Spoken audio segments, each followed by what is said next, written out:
Okay, we are live. Hello, everybody. My name is Bahzad. My name is Risa. And we are here from Naked and Famous Denim to present to you the world's greatest live stream broadcast. Streaming live from Yokohama, Japan. We're going to give you all the raw denim news that you can use. Ramblings, questions answered, previews, you name it, you're going to know it. So you know what you need to do right now? Like this stream. That's it. And subscribe to it. Bingo. And tell all your friends about it. Get on the phone, call your grandma, tell her what she should be tuning into right now, and that is this live raw denim broadcast, where she's going to learn probably a little bit about denim. We'll see. You can talk to grandma later. Maybe she's a raw denim expert like we are. But it's great to be here with you guys, everybody. This is the way we wind down our week, answering questions from the raw denim world. And we're happy to see a lot of familiar faces here in the chat, as always. We've got Galactic Moonshine. I came for an elephant overalls update. Well, the update is... no major update yet, but it's gonna happen. We're gonna make some elephant overalls. Andrew Corey, greetings from Northern Ireland. Well, welcome to the chat. We've got Radio McRadio Face, great name. Washington DC in the house. Great to see you. Beatty, the producer, is in the chat as well. Good evening, folks. Hope you're all doing okay this week. Well, we're doing okay out here in Japanland. We hope you guys are doing okay too. Kenny Ingram, good evening from picturesque Winnipeg, Manitoba. Hope everyone is doing well. Thank you very much. And that's Winnipeg, Manitoba, home of the good people at Denali. Denali Clothing and Shoes out there in Winnipeg, holding it down for the raw denim community for decades. Decades. Great people there at Denali. Professional. Absolutely. Picturesque. Maybe it's covered in snow. Perhaps. Let us know. Topher Cobra, happy weekend, everybody. Adam Brown, hail adventurers. Well, thank you very much. Nicholas Vilpu, good morning. Good morning to you. Good to see you, my friend. Mr. RV, hello from Spain. The Raven, hello from SoCal, wearing my Josuke Selvage. Great choice. Invis Ian's DC is in the house. MIJ Fates, hello from New Jersey, wearing my Indigo Invitational Gradient Cores while on the phone with Grandma. Wow. Good man. Good for you. Goyo, Are you telling her about this? Goyo Bowser says Grandma notified. And Shaman writes, Grandma says she wants that broken twill. Well, Grandma, you get Grandma that broken twill. If she's tuning in right now, she well deserves it. Arif, good to see you. Hello from Chicago, wearing my Elephant 12 Weird Guys for year 4 Indigo Invitational, day 40 of 300. Year 4, day 40, 366 without a wash. I'm not sure how that works out, but yes. Very good. Melody Murray, hello from Tucson, wearing my Easy Guy Pagoda Salvage Naked Famous sweatshirt on a rare cold day. A cold day in Tucson. It's been weird weather here in Japan this last week. Yeah. It snowed last Sunday, was it? Sunday, no? Snowed a lot. I thought it was just going to be like a little drizzle, but it ended up snowing all day. I mean, we didn't end up with much snow on the ground, and by the next day it was all practically melted. Well, that's as much snow as we would end up with on the streets. But right. It was a lot for Tokyo. I think it's been years since we've seen that much snow build up. But yeah, it was kind of nice to see the snow, and then good to see it go. But you know what? I have to say it was snowing, and it was a gray, gloomy day, and I hate that combination. Snow with a sunny day doesn't bother me so much. Snow on a sunny day doesn't bother me so much. Rain and gray, don't like it. Bad combo. Your thoughts? Yeah, I mean, rain and gray, or gray is not great. But I don't know. I mean, isn't like, don't we get snow because there's clouds? Sometimes it can be kind of sunny when it snows. Yeah, but sometimes it can be rainy when it rains. But that doesn't mean that it's not. It's always raining when it rains. It's always raining when it rains.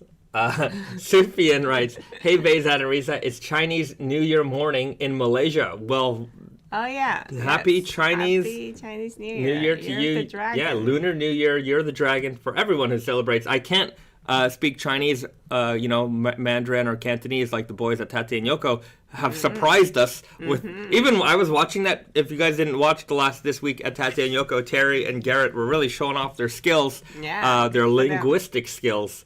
You can speak Japanese though. I can speak Japanese. It's not the same language. It's not the same language. I can. Despite rumors, which we will dispel right here, Japanese, Chinese, Mandarin, Cantonese, not the same language. No. But But if it's written in Chinese, I can kind of figure out what the topic is all right. just by recognizing some of the characters. So kind of the same language. Kind of. All right. Well, there you go, everybody. It's myth busted. Not spoken language, written language. Written language, kind of the same. Spoken language, Not at all. not at all. Maybe there's some common words here and there. I wonder, there are like common words with Koreans that I think came from Chinese words. I see. But yeah, All right. there are surprisingly a lot of words. But I think Chinese people pronounce it so differently that we couldn't understand it. But Korean people, the way they pronounce that word that we have in common, like it's the same. I see. Well, there you go. It's interesting. Linguistic stuff. That's my expertise. Okay. Shane says, hello from Vancouver, Washington, wearing my Year of the Dragon salvage. Well, how appropriate of you. Fantastic. Invis Ian's currently giving life to my undyed True Guys, your undyed Frankenstein denim True Guys. Special shout out to Vincent and Terry for the customer service. Well, thank you for shopping with us at Tate and Yoko. And yeah, those guys are always great. Now, I did see, not that I'm dunking on them, but somebody left a comment. There was a comment or two in the This Week at Tate and Yoko video where people were like, maybe they didn't leave the word. I don't know. But they said that they left the word and that they didn't get extra stickers or a little goodie. I don't know what's going on there, but I'm going to talk to them on Monday. That must be an oversight. It must have been an oversight. So if we oversighted you, I apologize. That's my fancy apology. Send us an email. I think that's easier for us to rectify. Yes. Yeah. So we'll try to take care of everything. Okay. BD writes, Risa, here's a good question. From your denim sommelier training, what do you think was the most important aspect you still apply today? For those people who don't know, Risa is a certified denim sommelier by the Japanese Denim Council of Japan. Yeah. It's a real thing. It is a real thing. It started, I think, maybe in 2012 or something like that. I got it like the second round of... The second class. Yeah. So I second class.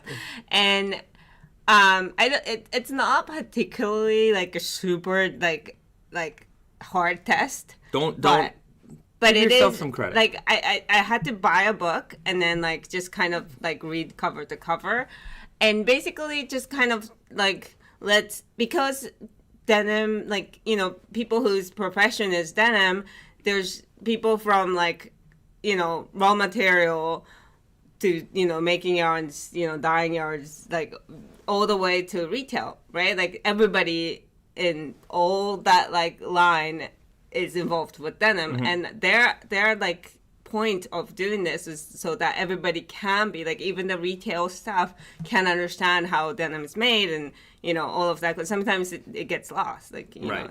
And so that was a very interesting, like just the point that like you might be a professional at what you're doing currently in your job doesn't mean you know everything about it, and it all connects. So like just by knowing other parts of this profession, that you can do a better job at what you do now. So I think it was a good experience to really like see it, like the whole thing through.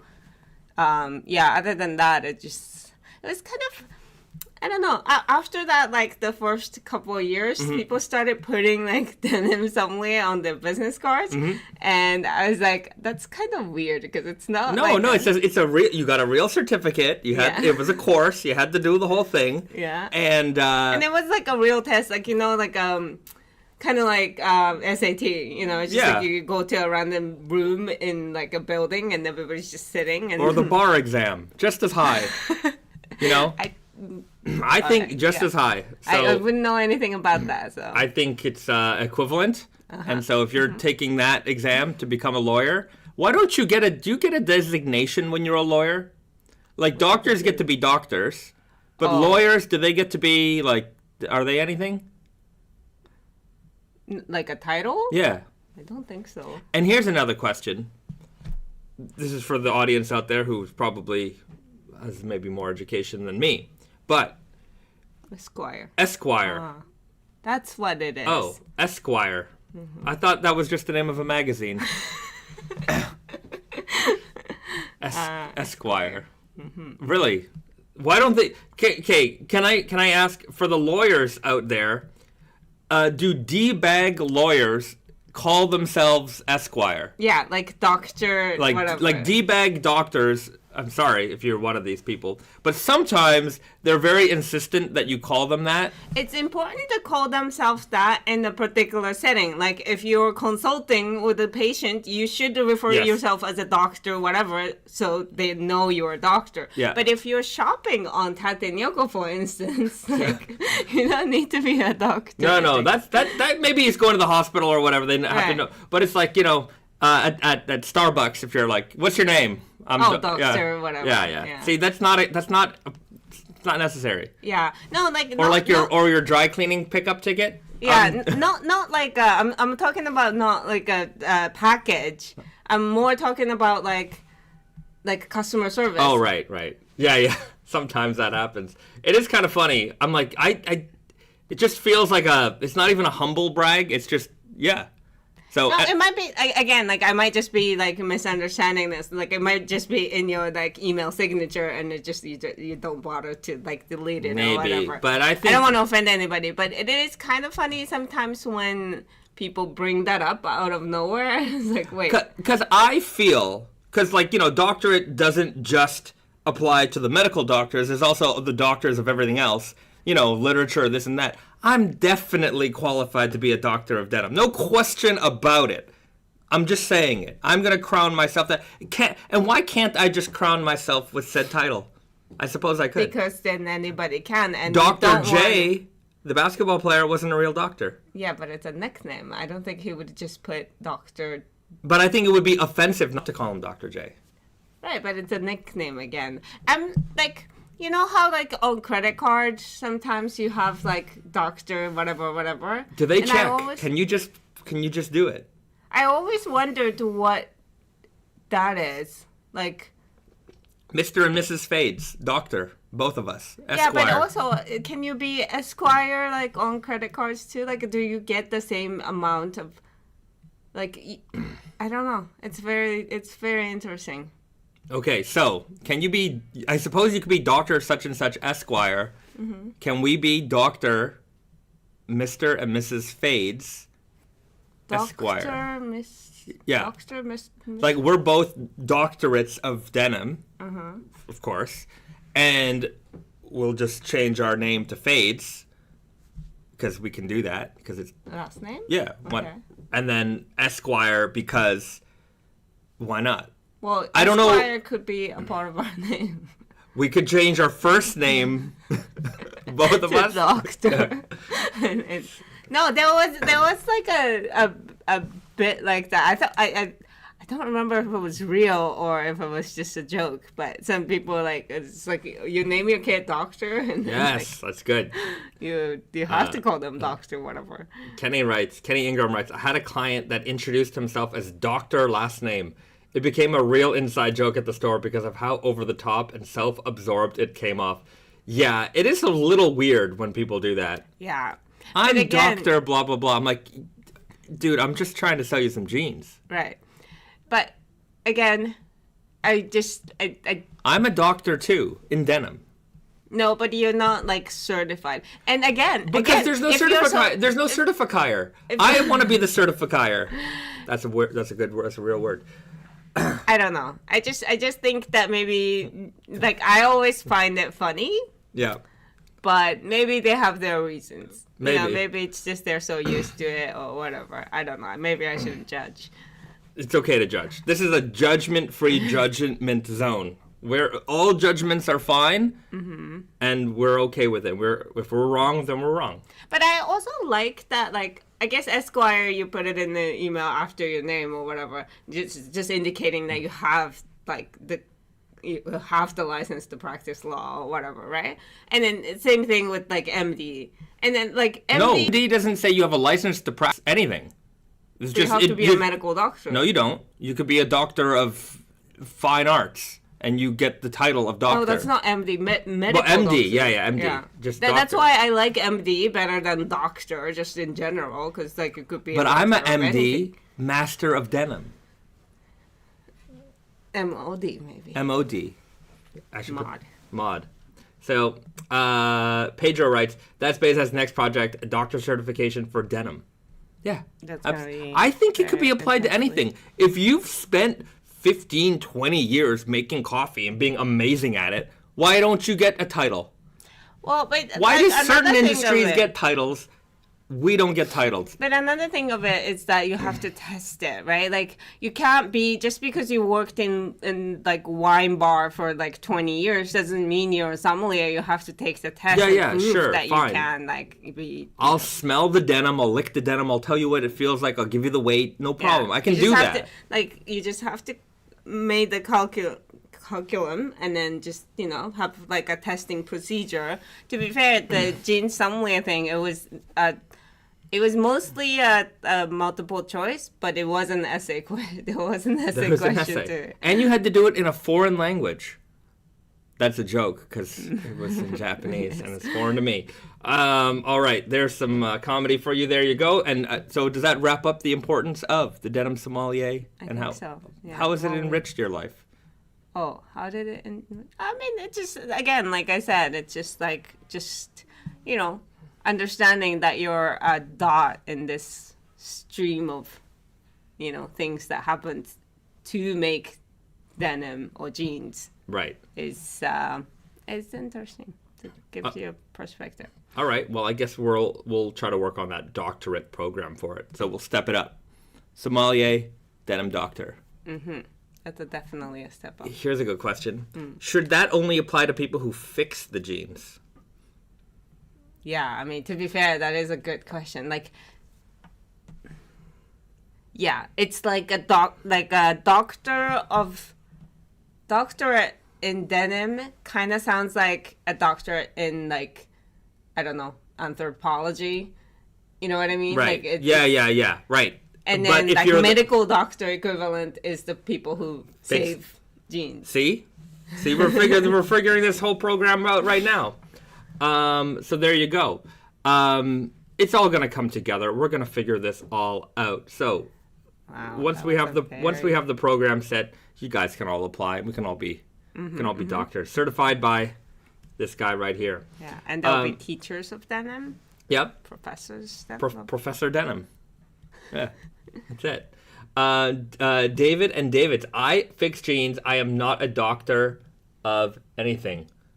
Okay. Well, that's debatable. Yeah. Now, if we have if you take our course for the low price of whatever we charge, you may be able to call yourself a doctor, certifiably. RF says Naked and Famous can just open a denim school training program, and then they offer your own degrees. That's it. We can offer our own degrees. Yeah. Yeah. We'll print it on nice paper and everything. We'll send you a badge. There you have it. You'll have a badge. Kenny Ingram writes, doctors deliver babies, or at least are in the room, so people stitching them would also be denim doctors. Doctors deliver babies, or at least are in the room, so the people stitching them would also be denim doctors. Maybe. I don't know. We're gonna have to figure that. Like the people who are in the sewing them, the people who are making them. Right. Yeah.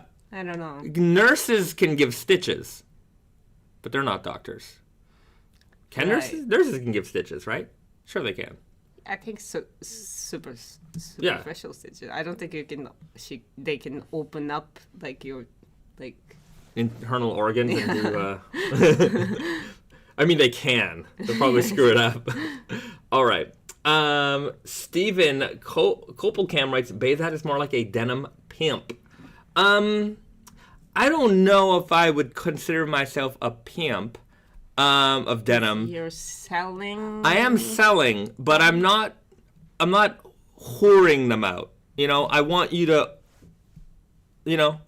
Yeah, but I mean, you are selling them. Well, we are selling them for money. Yeah, but they don't. It's not like a you know. I don't. It doesn't belong to me. Not the pimp, whatever relationship. You know how it means? Like that's their girl. That girl goes out and makes money for them. They bring it back. I don't. You know. See, I'm selling you goods. I'm a. The jeans become the possession of you. Yeah. Customer. Bingo. Yeah. So yeah, I don't know. It's not maybe not the right title, but you anyhow. We're gonna figure this all out together. Okay. Well, I hope everyone enjoyed that conversation. Writes W5 writes, a woman from Birmingham became the first doctor of horology. Dr. Rebecca Southers. She has stuff on YouTube. What is horology? I do not know, but you know what? Good for her. Good for her. I have no clue I support her in that respect. Patrick, denim pusher, denim dealer. Denim dealer. Yeah, denim dealer for sure. Justin Barr writes, just do that thing where you get a foot of land in Scotland and officially become a lord. Way better than a doctor. Lord of denim. Yeah, I don't know if that's real. Yeah, I used to see like these ads on like, you know, YouTube channels. They're like, oh, you could buy, you know, a little thing in Scotland or do it as a gift for somebody and they can become a lord or a laird. Because if you're a landowner in Scotland, I don't even know if that's true. That's not true. Then that means like... Yeah, Will is a lord. Yeah. Will is our brother-in-law. Lord. Lord Will. We haven't called him that yet. Yeah. I'm going to. You should ask him. Any homeowner would be a lord then. Yeah, if you own the land, and most likely you own the land underneath. Right. There's a lot of lords there in Scotland. Everybody's a lord. Well, not everybody. Well, yeah. But a lot of people would be. Yeah. Okay. Seems weird. V review stuff. Lawyer Denim Head here. This is hilarious. Well, I'm glad you think so. Hopefully the doctors in the audience also think so. I'm not trying to, like, you know, lower your title. I'm just trying to get up on that level. That's all. Well, it's just that it's interesting. It's like our society came to, yeah. You know, just work I just want to shove it in my high school teachers' faces at one point that I have a doctorate because I remember I didn't show up to a lot of the last year of high school and I still graduated. That I just have to say that is incredible. The fact that I have a high school diploma with the amount of absences I had, it is I don't know if it was an oversight or just that's the way the system works, but it was ridiculous. Well, you're a smart guy. I'm a very smart man. But yeah, I don't know how I do know how I got through high school, just because on the first day of class they give you the syllabus and they're like, well, this essay is worth this much and this essay is worth that much and participation is worth like 10%. I'm like, if participation is worth 10%, I'm not coming to class. What is the point? I just have to read the book, write the essay, hand it in. Yeah. I mean, to be fair, it's like college. Like, in a lot of sense, I think Canadian high school is a college. Like yeah, we had a lot more freedom to pick our classes and stuff. I mean, from grade 9 to 13, grade 10 to 13, we got to pick all of our classes. Right, and you could have a day where you don't have, like, a lot of classes, right? Yeah. Like, that was not, like, we were able to pick, like, math versus history, Uh-huh. but like we couldn't have a blank period or anything like that. That just seems like a college thing. Kenny Ingram writes, LOL, Naked and Famous being embroiled in the established title scams and getting exposed by CoffeeZilla. Established titles, is that the Lord and Laird's buying a square foot of land thing? Or is it about us trying to sell people certificates of doctorates of denim? That's not an official Naked and Famous thing. That's going to be a Bahzad personal, the University of Bahzad thing. Mm-hmm. It's a joke. Shane writes, poor Michael of the Iron Snail got tricked into being sponsored by established titles like a year ago. Okay, yeah, I don't know anything about this scam, but... established titles is the name of the scamming organization? Maybe. Huh. Yeah, I don't know anything about that, but I mean, you know, some of these companies are they seem like, I would say like with YouTube sponsors and things like that. I mean, these are companies that are, I don't know, like you get approached by companies, they seem legit. But even then, I mean, maybe I don't know how it all worked, but like I remember you could buy like a piece of the moon, like, you know, you could buy like a square foot of space on Mars, like, right? The Scotland thing sounded a lot like that, right? So I'm like, if you bought that because you thought you were actually buying a square foot of land in Scotland, I also have a bridge to sell you. It is located in Brooklyn. Give me a call. I'll give you a great deal. Stephen Copeland writes, actors get honorary doctorates all the time. It's true. Oh, they also get like, the famous people get like college degree for not even graduating and stuff like they want them to donate money to the school. But it's like, you can't just do that just because they're famous. Right. BD writes, the team talked leather patch care this week. Do you have any methods you use, or do you just leave them be? We leave them be. Yeah. We leave a lot of things be. I am of the opinion of, if it dies, it dies. That said, I don't think I've had too many jeans. I had the MIJ3s that had a veg tan patch. I'm just trying to think back at like all the Naked and Famous jeans I've owned, and not too many of them featured the veg tan patch. That's true. But like all of my jeans go wash dry, all of them. Mm-hmm. Like your, was it the what do you call it? The Street Fight character. Oh yeah, the Ryu. No, I had Ryu. Oh.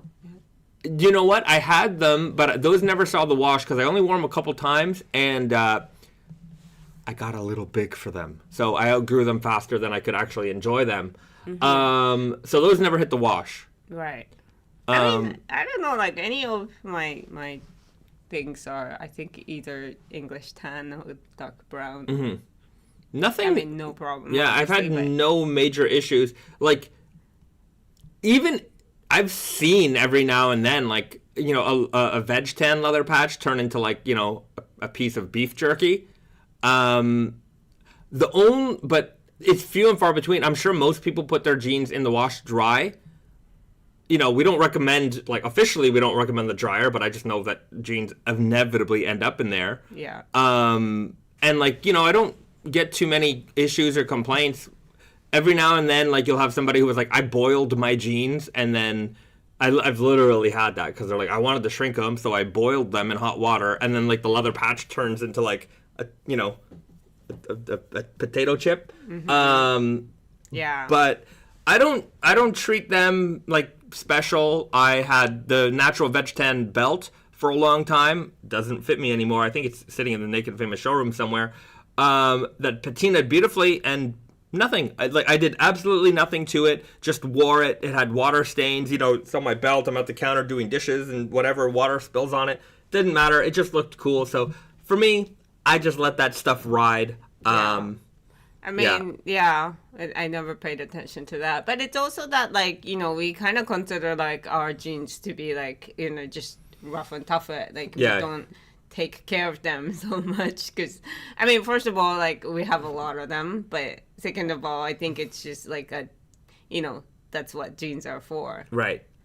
But that said, of course, we use some very nice leathers on there, and if you want to take care of them in a certain way, there's no reason not to, right? If you enjoy that type of stuff and like patinaing it or seeing like what kind of color, a certain type of oil is going to bring out of that leather, go ahead and do it. There's no wrong way to enjoy your leather patch. If you don't want things to like, get at the like have an unexpected outcome, then paying attention to that, it's great. Like I sometimes have like regrets about like shoes. Okay. Not like taking care of them. Taking care of them. Yeah, I have. Hold on, I'm gonna show you one regret that I got. You know how like sometimes I buy like a loafer, so like leather shoes, and like a lot of people just buy them and immediately like have the sole added, so that like if you just walk a lot, like you don't actually damage the sole. These are some veg tan shoes that I used to wear a lot, but the Canadian winter did this. This is salt, and I've definitely wrote about this on my Instagram, and like some people gave me some advice on like how to get this out. I don't know if anyways, I haven't tried it because I'm afraid to make it worse. Also, like the sole is worn out. I got to get this all replaced. Like this needs all kinds of fixing, but I love this shoe, and I suppose I should just embrace this and just wear it anyways. I was gonna say it's not even that bad. Yeah, like, I think the sole is more of the issue because I just wore right. I've never worn through the front of a shoe before. Yeah, I've never done that. Always the back, and like the back here, it has like a rubber part, and that's fine. It's worn down a bit, but not bad. The front leather burned right through it. Do not know how I did that. Anyways, I gotta get these resoled. I think what I'll do is I'm gonna put some kind of Vibram like rubber sole on the bottom entirely instead of like a leather sole like this. But this was also very like it's a slippery shoes, isn't it? Yeah, so it needs no grip. None.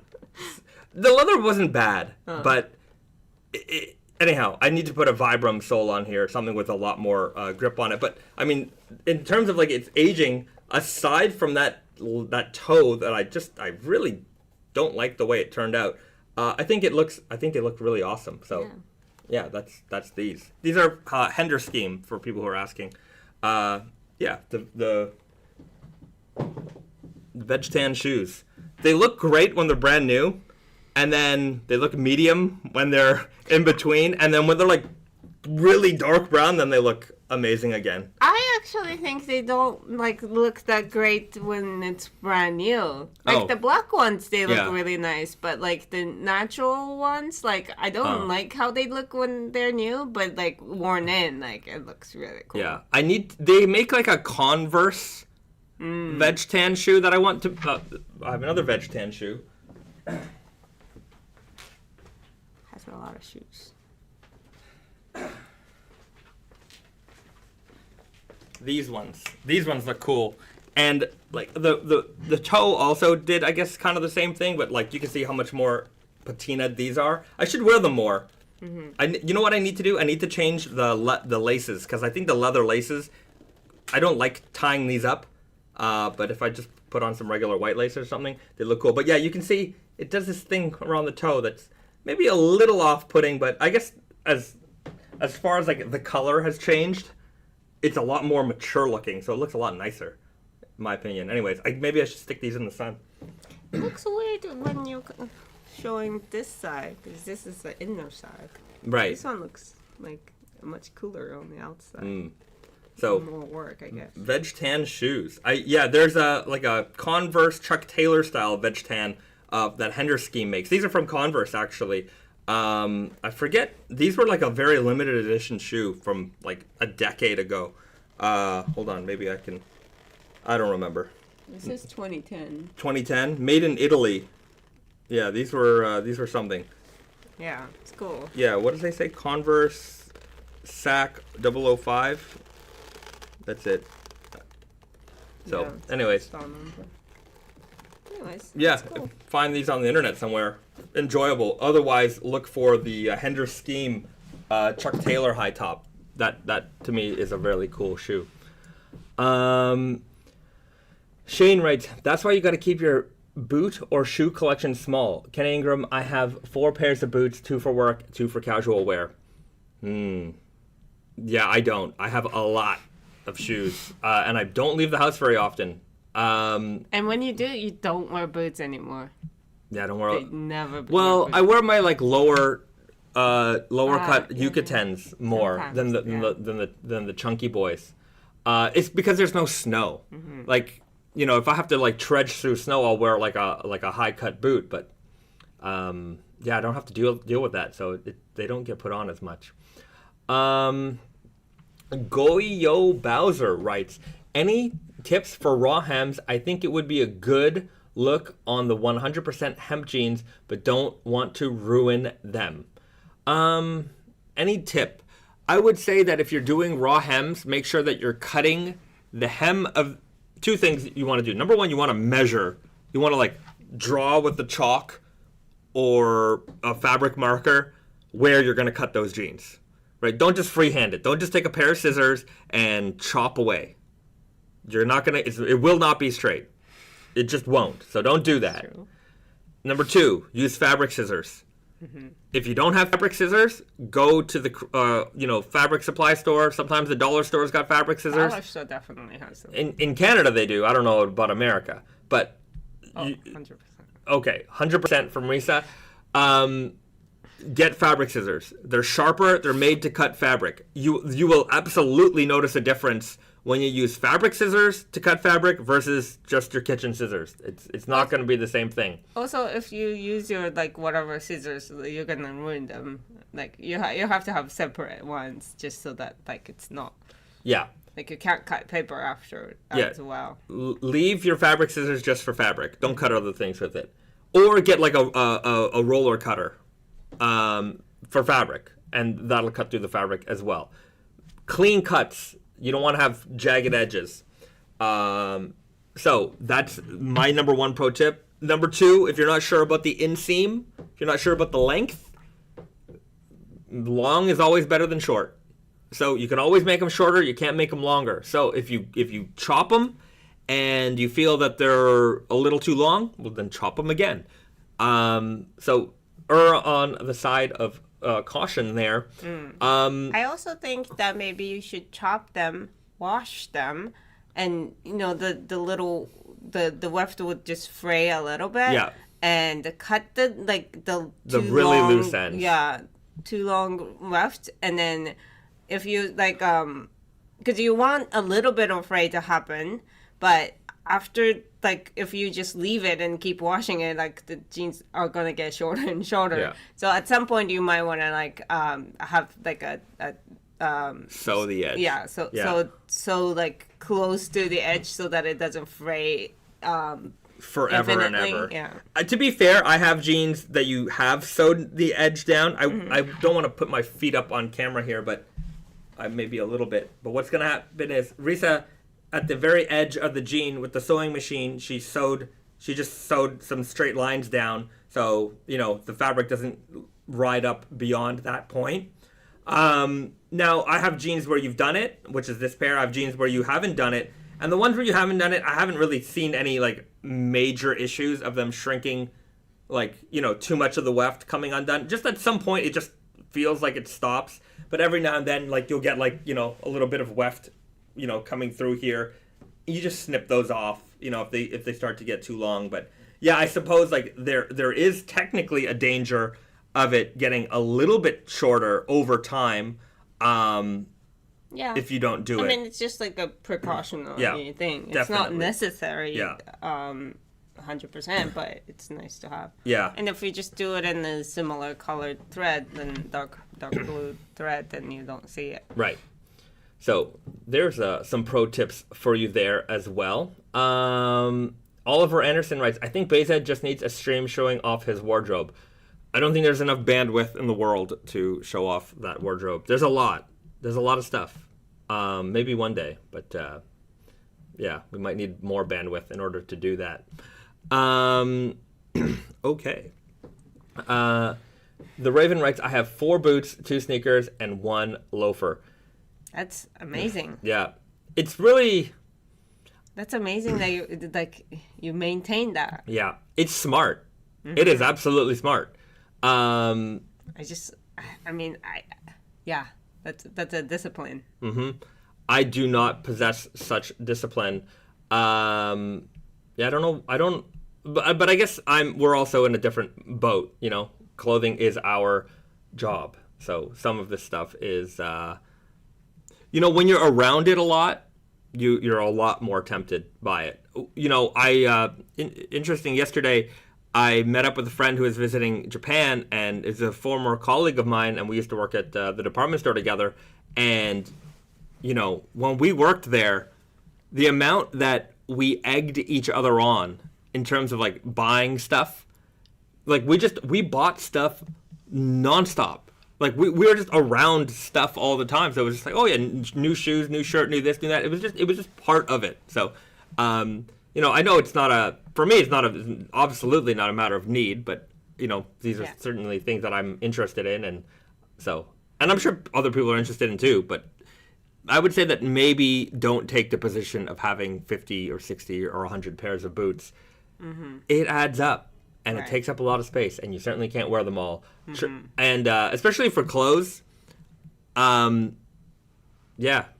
some of us, not all of us, don't keep our shape, you know, forever. So you may or may not be able to wear those clothes for forever. So be cautious with that kind of stuff as well. And also with clothes, what I find is like, you know, like me personally, like I wear the same things, even if like, you know, it's like I have like other options. Like you always have favorites, and you feel better when you're wearing your favorites. So you end up like wearing a lot of your favorites and not your like second and third place. Right. Yeah. Things. If I had to start all over again, you know, I lost it all, and I had to build a wardrobe, I think I could probably maintain a very minimal wardrobe. I do not believe that. No? No. I think I could. I could have like, you know, 3 white t-shirts, 3 black t-shirts, you know, 2 hoodies, you know, 1 winter jacket, 1 spring jacket. Like, and then you see something really cool. No, I won't look. I gotta keep blinders on. But I think it's doable. And like, if you're watching now and you're, you know, getting into menswear or women's wear, whatever it is, better dressing, better clothing, and you're thinking about, you know, I know a lot of people get into raw denim because they're like, well, I want to start making more conscious decisions about, you know, the kinds of clothes that I buy. And, you know, maybe you're starting to learn how to dress better. You absolutely can build a, you know, I would say forever wardrobe, presuming that you stay relatively the same size, for like not that much money, all great pieces that you could wear all the time. Like, you know, if you're not in like an office setting or something like that, and like jeans and like flannels and t-shirts like are gonna get you by for your day-to-day job, you know, 2 flannel shirts, you know, 2 hoodies, 2 raw jeans, 2 boots, 1 black, 1 brown, 1 pair of Converse, like Chuck Taylor's black. Like, you can absolute like super minimal high-end wardrobe, like 2 high-end hoodies, right? You know, socks and underwear. Just buy the best you can. Things that you're going to enjoy. You know, black t-shirt, white t-shirt, gray t-shirt, a couple of those. You know, 2 button-down collar shirts. I would recommend sport collar shirts because I think they're more casual. You know, the kind of stuff we would make, or maybe you get it at J. Crew or Brooks Brothers, something like that. Just, you know, something classic, button-down collar. You need, if you're in a wintry zone, you need a winter jacket. If you're not in a wintry zone, then you need some kind of just heavier jacket, maybe like a Barber jacket or something like that. 2 boots, black, brown. Yes, you said that already, I think. Boots that can be like a little bit more rugged and or dressy at the same time. And a pair of Chucks. That's all you need. As a man, that's all you need. I mean, man's wardrobe could be way simpler than women's, 100%. It's like, I am a fully, like, a menswear person. I work in menswear. Like, I like menswear. But there are times as an adult, as a female adult, like, you have to have certain clothes. Like, occasion clothes that are, like, not flannels. Like, you can wear flannels to a nice restaurant and still look sharp. I could not do that. That's true. So there's a lot more complex things in my wardrobe. But even I feel like if you work in the office setting where like you have to wear suits and dress shirt, and then you like only weekends you wear like your casual clothes, then like your casual clothes can be that simple, and then you have like suits, and like I think with suits like it's a lot more like structured. Yep. You have sets. And that's what you wear. So I think in that lifestyle, it could be way more organized as opposed as like if you're wearing casual every day. I think it's hard to like maintain that like minimalism. Yeah. Minimalist. Right. Yeah. But yeah, I mean the beauty of I guess being a man, this is the one beauty, guys, is that you could wear raw denim jeans and a flannel shirt, or even just a button-down collar shirt, and that could be dressy or it could be casual. 100%. Just the matter of shoes. Yeah, shoes are the only. That's it. If you wear it with chucks, or like you button. Right. You button it up and put it with a tie. If you wear it with chucks, it's casual. If you wear it with Chelsea boots, it's dressy. It's yeah, done. Exactly. It's really amazing how we get away with that. Yeah. All right, that's there you go, guys. We did it. We won the wardrobe war. Arif writes, Gitman Vintage is a great option. That's true. They do make a fantastic button-down collar shirt as well. You know what? At the trade shows, we're often like. With Gitman, very close. We got to know those guys back quite a lot over the years. So yeah, we haven't seen them in a while. They don't do trade shows, huh? They were in Paris. Oh, yeah? Yeah, I saw them. And this trade show, we were on a different floor, but so often in our lives over the last 15 years, we're always like really next to them, around them. So we've gotten to know them quite well. The Raven writes, I used to wear suits for work. I was 3 suits to pick up. I used to wear suits for work. I was 3 suits to pick up from each week, 2 white dress shirts, and tie entire time working. Right, 3 suits, a couple of dress shirts, and a couple of ties. Yeah, when I worked at the department store, I worked in men's suits for a little bit. I didn't pick up a lot of suits while I worked there. I didn't work in the suit department very long. But some of the guys who worked in the suit department, especially like the long timers, like the guys who've been there 10, 15, 20 years, like, that's their professional. And like every day they had a different suit on. Like those guys it was quite impressive. And some of them were very, very sharp dressers. Like you would go into that suit department and you'd see these guys and you're like, I'm buying a suit from him. Like, it was very obvious that, like these guys knew what they were doing. Certain department stores, you've got those people. I feel like, when I worked in the denim, like, that's the denim guy. Like, that I want to buy jeans from that guy. I always felt like I had to... Yeah. But suits is a different, like... It's a different beast. Yeah. It's a very interesting thing. And I kind of, I like that about suits. It's just so... It's uniform, but very unique to each person. How you wear it, like how tight you wear your suits, and how much a sleeve comes out of there, and it's very I don't know. It's a very strict rule. Within that rule, you can do a lot of things. Right. Very interesting. Justin Barr writes, haha, hit the nail on the head. Just bought a blazer today. Found Naked and Famous 6 months ago and became inspired so much from the content and the products you guys make. Well, I'm glad that you're here with us, Justin. I hope you got a nice blazer today. Hobbs Calvin writes, hey guys, do you still make chinos as part of your as part of any of your collections? Also, is that flannel you're wearing an overshirt or just oversized? We are bringing back chinos. So the current ones, the slim chino that we made. We might have some very limited inventory. They're, I think, all 27s and 44s. Yeah, like small size. But they're cheap. If that's you, they're on Tate and Yoko for cheap. So those are like trousers style, like slim tapered, like super guy kind of fit. Slim chinos, and we're killing that one. But we are going to bring back the fabrics in another fit, wider fit that are a little bit more looser. So it's coming. And as far as what I'm wearing the overshirt. So this was the update to the work shirt.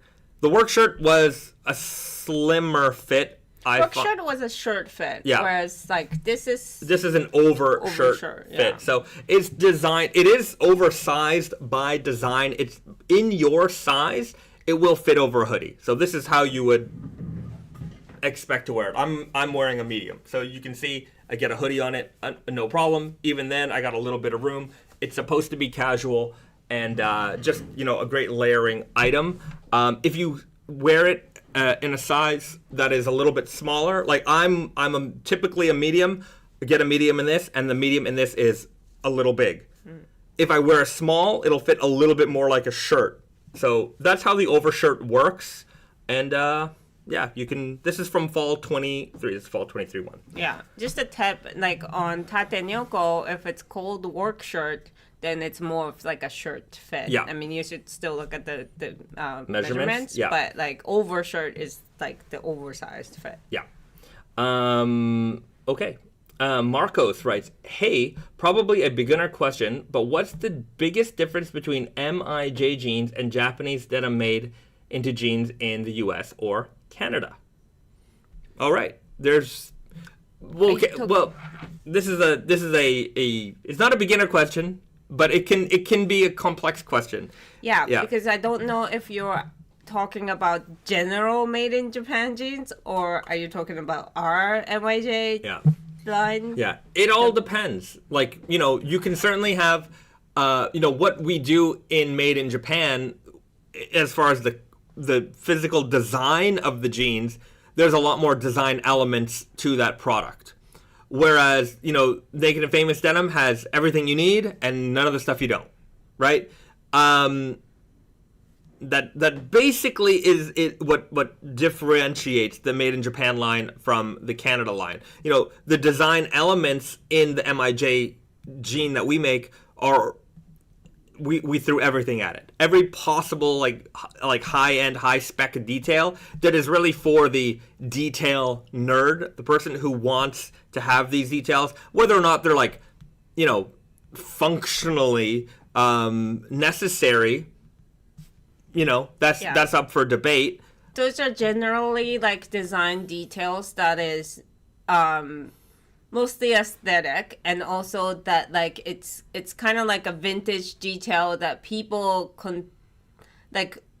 don't see it in like modern jeans anymore. But like a lot of like vintage inspired brands have those details, and they tend to be like more expensive because it's more work to get it done that way. So the reason why we have a MIJ series that is different from our main Naked and Famous is because like when you include those details, then it becomes more expensive. And with Naked and Famous, we wanted to provide value, whereas MIJ, that's not our main concern. No, the MIJ is really about like over designing a jean and just making like no concessions anywhere.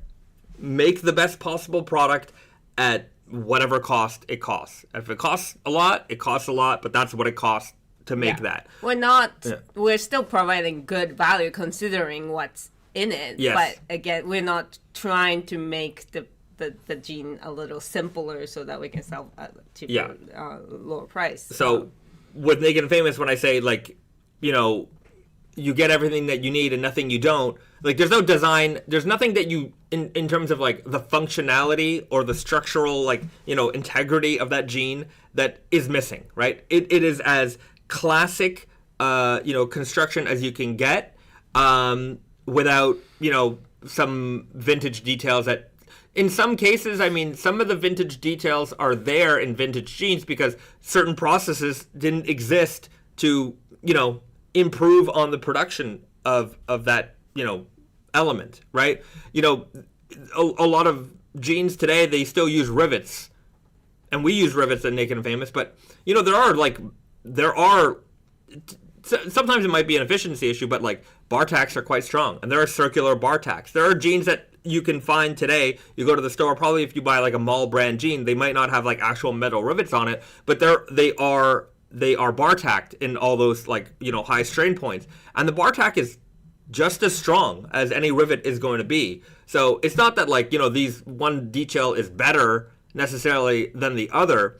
It's just that certain details over time, just like, in any production line or the evolution of a product, certain processes come along that eliminate the need for other processes. But with our nostalgic glasses, we look at some of these details and we're like, oh, I missed that. Like, don't you miss? Look, when you look at a classic car, you miss all the, creativity in terms of design and all that. And when you look at, cars today, they're much better, more fuel efficient, they're faster, they're safer, they're all those things. But we also lose some of the charm that you might have in an older product that might not have been made as well, but in other ways it was made well, because what it would take to make those details today is very, very difficult, but what it would take to make those details back then, not so much, because everything was made that way, so.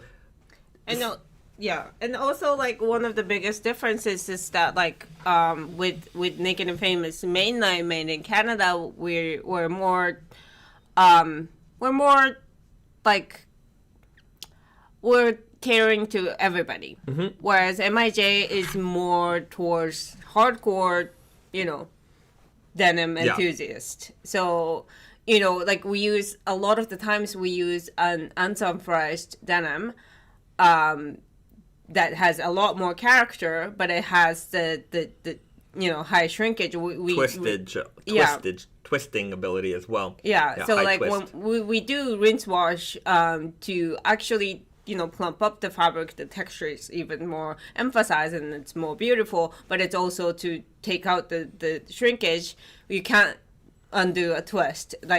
Certain things are not, it's to bring up more character who, which are the things that the enthusiasts appreciate, not necessarily mass market. Yeah. So it's just, I think the target market is completely different. Not that we, with Naked and Famous line, we have a lot of interesting fabric that are fascinating to enthusiasts, but the big separation there is just that our focus with MIJ is completely on that market, whereas Naked and Famous is just a little wide. more general. Yeah. Now, just to speak in terms of overall Canadian production or USA production versus Japan production, I mean, as far as sewing quality and all that stuff goes, I mean, it all just depends. There are certainly factories in Japan that will all the details that you get, that you might find in some of the enthusiast made in Japan brands, those details you can get in Los Angeles, you can get in Canada. All those details are doable. It's just willingness of the factories or to do those things. So as far as actual physical construction quality, I would say that Japan probably edges out just a little bit, but I think it has a lot to do with Japanese production in general. They're a little bit more meticulous in terms of quality control and things like that, but I mean that's what you would expect. I mean, Japan has a reputation built on that,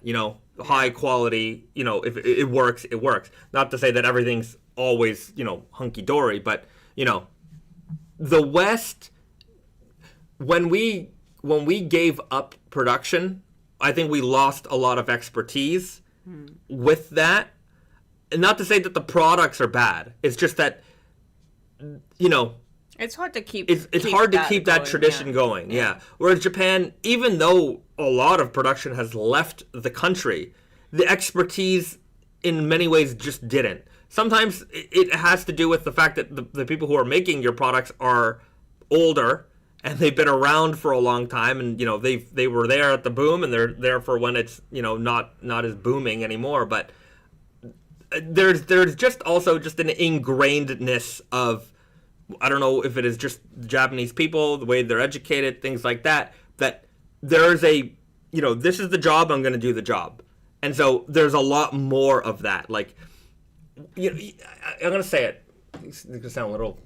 If you come to Japan, you go to the McDonald's here, and I always compare McDonald's from country to country. Because I feel like the McDonald's often is like the entryway for a lot of people to get into the working world. So maybe you have people obviously there who are experienced, but it also allows people who have maybe no or low experience levels to get into the working field. So you deal with a lot of people who are not as experienced sometimes. And when you go to the McDonald's here in Japan, you get your meal out on the tray. It looks like the picture. It really does. It comes out, the fries are perfect, the nuggets are perfect, the burger is right, it's placed on the tray nicely, it's done quickly, it's done in a polite manner. It is the manual. Like, the manual says this is how you do it, they did it.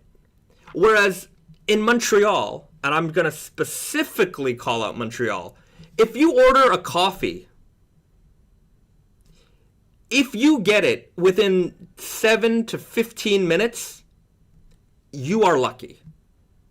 And I think that in itself, just, the quality control, right? If the bottom line of the working world can do it perfectly, without issue, whereas in other parts of the world, in the West where I'm from, and I'm going to rag on it, they can't.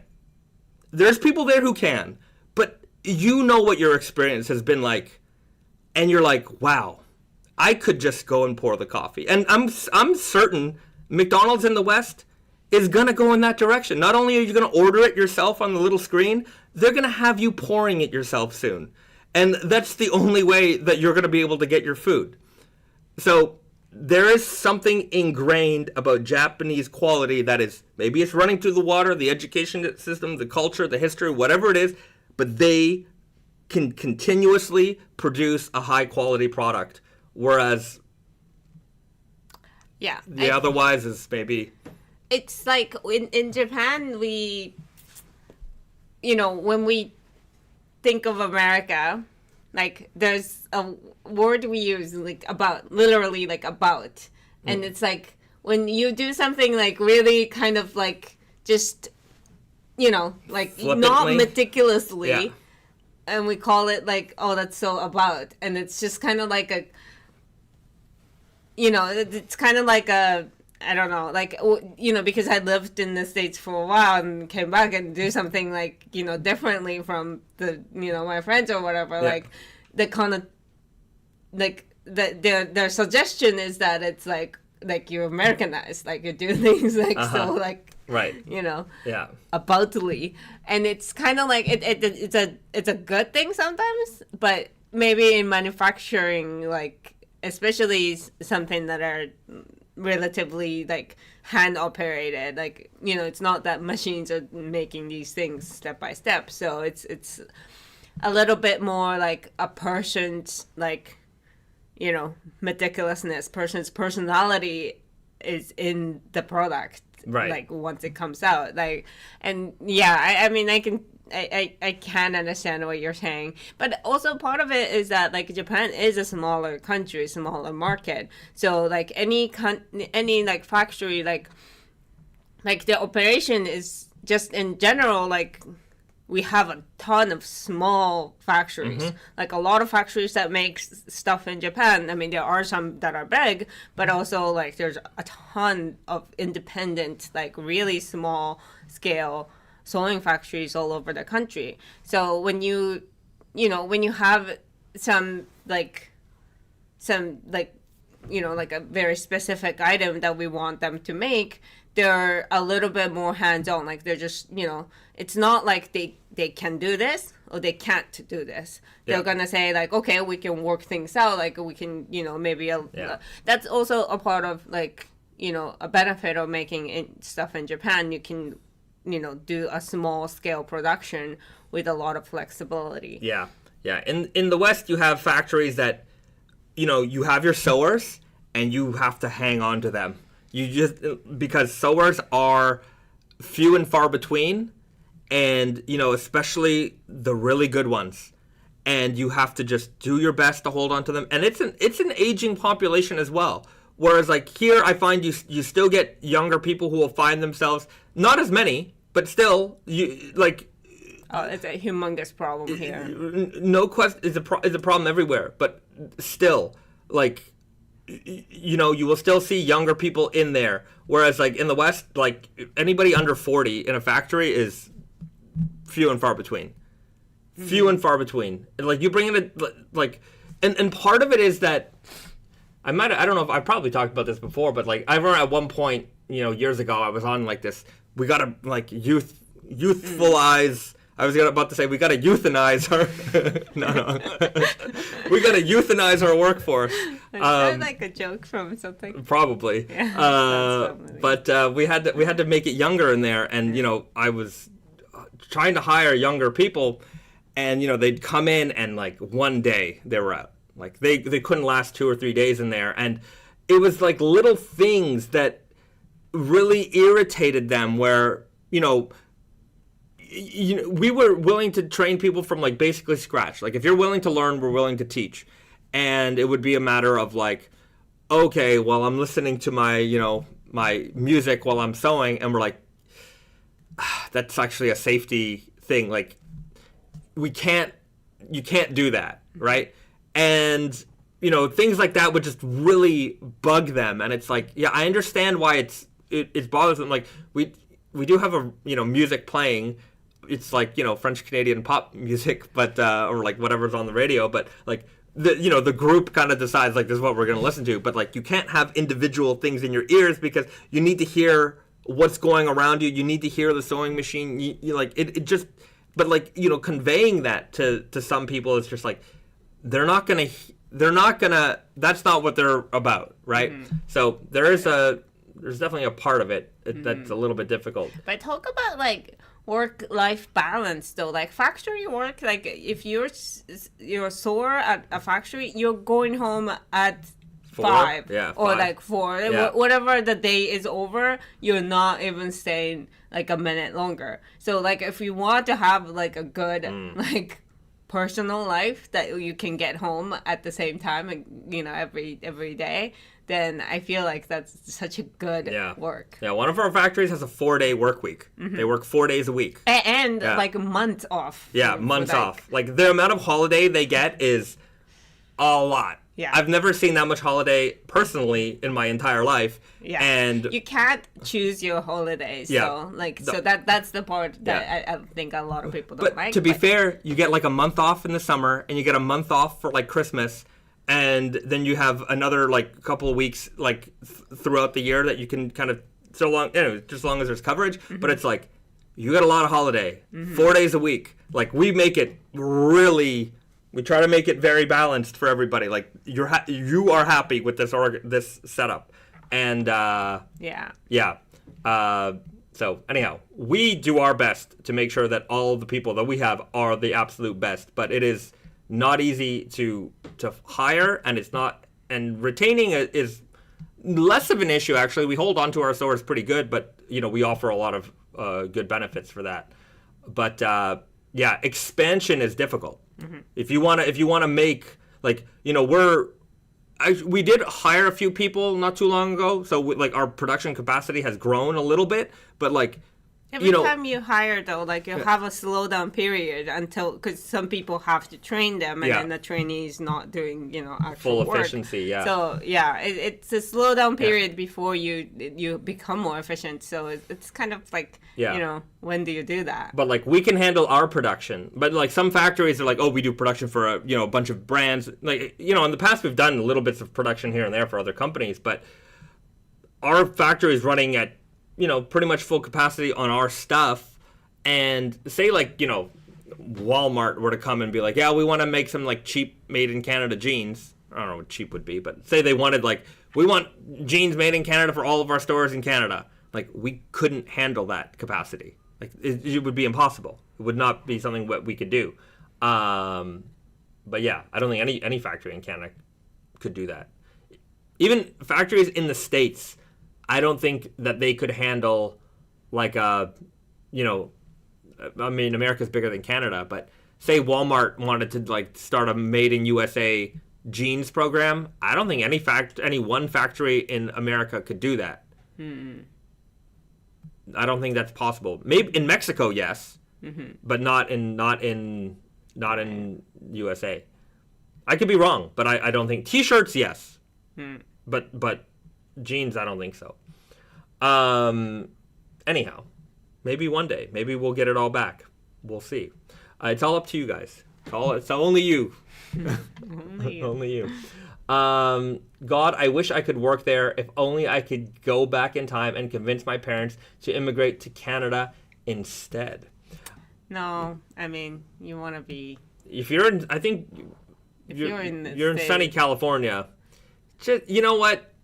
Experience minus 45 for a couple of days, and then you might change your mind about that one. Canada's a nice place, but minus 40 it's a real... And there's not much better. I mean, Vancouver doesn't get that cold, but it's rainy. Yeah. You have to really... Like, in America, you have options. Yeah. You have the freedom to move to anywhere. You know, sometimes we talk about, I don't know, in this live stream every now and then, like Canadian celebrities. And it's just like, you know, there's a lot of them.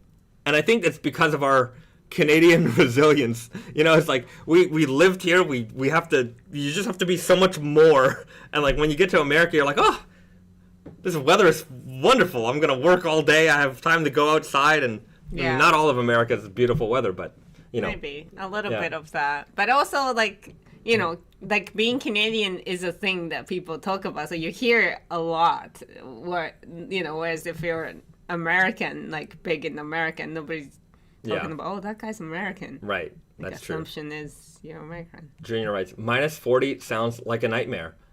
It's no fun. You cannot do anything. You are inside, and that's about it. If you're outside, you're a sadist. Well, you can go outside for a minute. Yeah. But... Like, you know, I've certainly waited for enough buses in minus 40 in my life. I don't think I need to do it anymore. One time, your sister visited Montreal, and we went to the top of Mount Royal, and they have like sledding areas and tubing and things like that, and it was like minus 30. It was cold, but like Risa's sister had come up, so like we're gonna do the Montreal thing. So like snow was up to our knees. Our car got stuck in the snow twice. We had to push it out. That's because I don't know how to drive in the snow. Well, we also didn't have a 4-wheel drive car. Right. But anyhow, we were renting a car. But, you know, getting stuck in the snow is a thing. A plow had to plow us out at one point. Mm-hmm.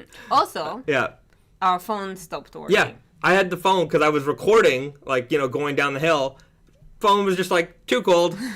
I did not think it was a thing. I know too hot is a thing, but... Yeah, my phone literally, it was like, too cold. Bye-bye. Shutting down. So, yeah, that can happen too. Yeah. But still, visit Canada. It's a very nice place. You'll get your coffee eventually. Rice75 writes, I don't want to live north of Birmingham because of the colder weather. Jap27 writes, I worked in Whitehorse last year for 8 months, and coming from Southern California, it was the worst thing I ever had to do. How do people live there? I know. I used to think that, like, why are there people living in Canada? Like, why would anybody just stay in that country? Like, you would think by now, like, everybody's out of there. Yeah. But you definitely develop a tolerance for the cold. Yeah. I mean, I lived there for 5 years, you know, coming from that mentality. Yeah. But, you know, and it's, I mean, you know, it's like, it's only like I don't know, 5 months out of the year. More than that. Yeah, you're only in double-digit negatives for like 5 months out of the year. It's fine. Actually, I heard that this year in like, Canada, in Montreal, Toronto area, it's been pretty mild. Like not a lot of snow. Global warming. Yeah, global warming. Yeah, it was very, very cold. If you ever go, I mean, like if you're in California, you can go up skiing, so like you can experience the California cold. is you have really everything. like a best, like weather-wise, it's one of the best. You can have everything. Yeah. Cold, rainy, snowy, sunny. Like you can take your pick. Yeah. God bless California. Yeah, and the summer is dry. Like the wonderful dry heat. I love it. There you go. California, look at you. Doing it all. Junior writes, I'll visit Canada in the summer. Canada in the summer is wonderful. You'll enjoy it. Like June, July, August, it's really nice. John Chan writes, I lived in Winnipeg for the first half of my life before moving to Singapore. I miss the 4 seasons, but not the cold winters. Yeah, 4 seasons. Like I do like that there's... to be fair, I think... I find Canadian spring to be very short. Yeah, the winter's so long. Yeah. And spring and fall are so short. Yeah. And summer's good. Summer's the only season that I like in Canada. Summer's great in Canada. Right35, did Russia sell Alaska because of the cold? Yes. I believe that's the exact reason why.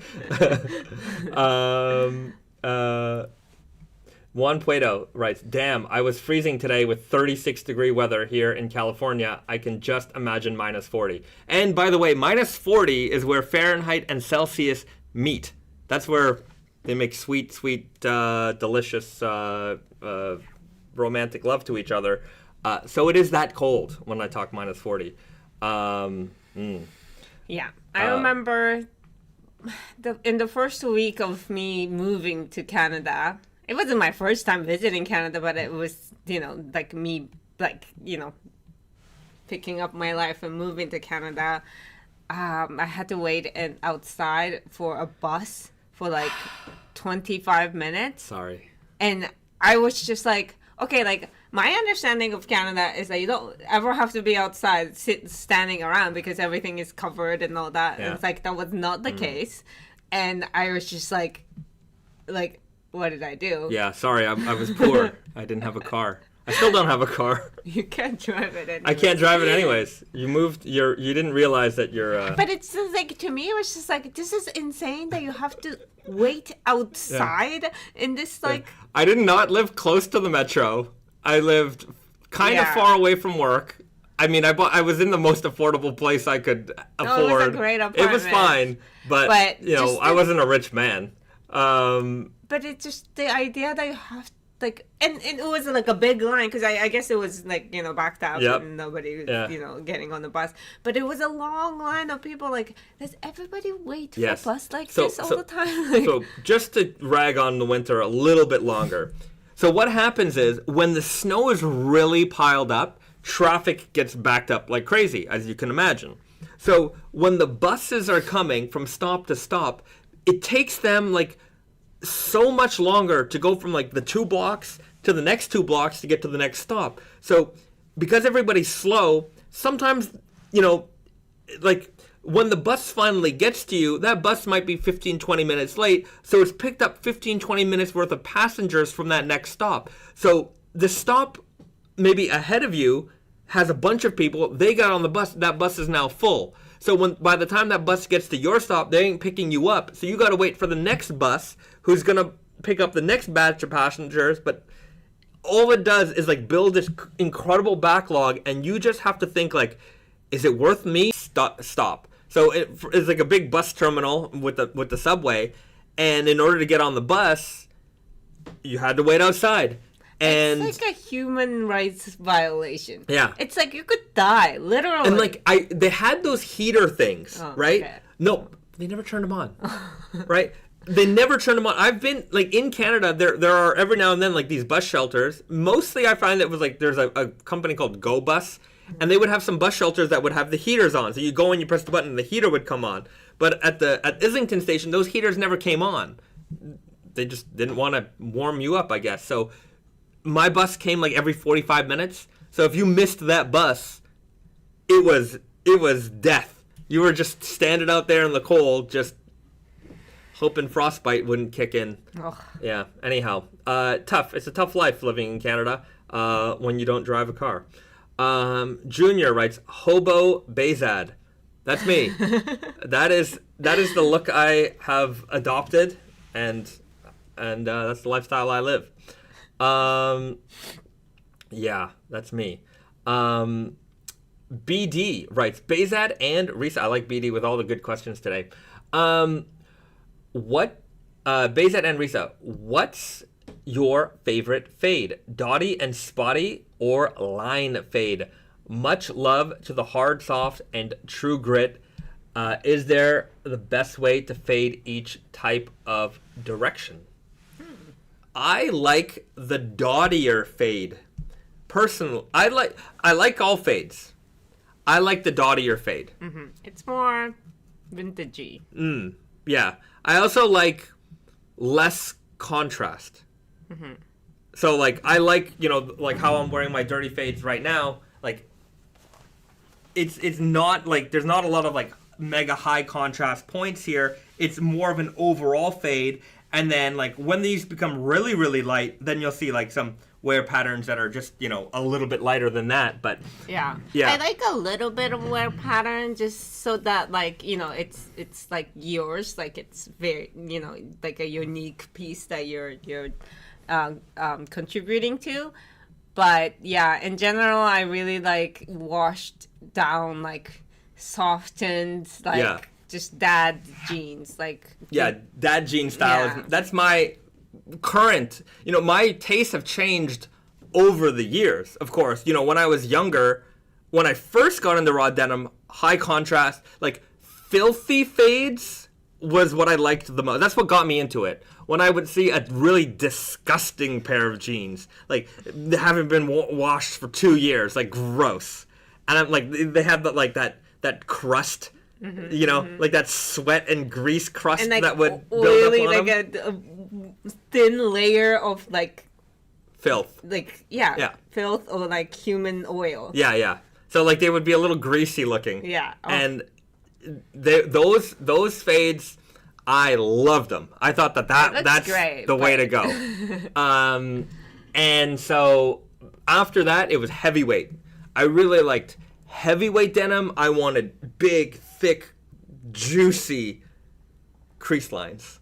I really, really liked that a lot. Then the vertical fading that you would get from like a slubby denim, that was very intriguing to me because you would get a lot of contrast on the 3D texture. So the Raven writes, hold up, what's a dottier fade? Like when you would like an Okayama Spirits denim. Let me see if I can find a faded Okayama Spirit for you. That is a little bit dottier. Let's just pull it up on the old Googly.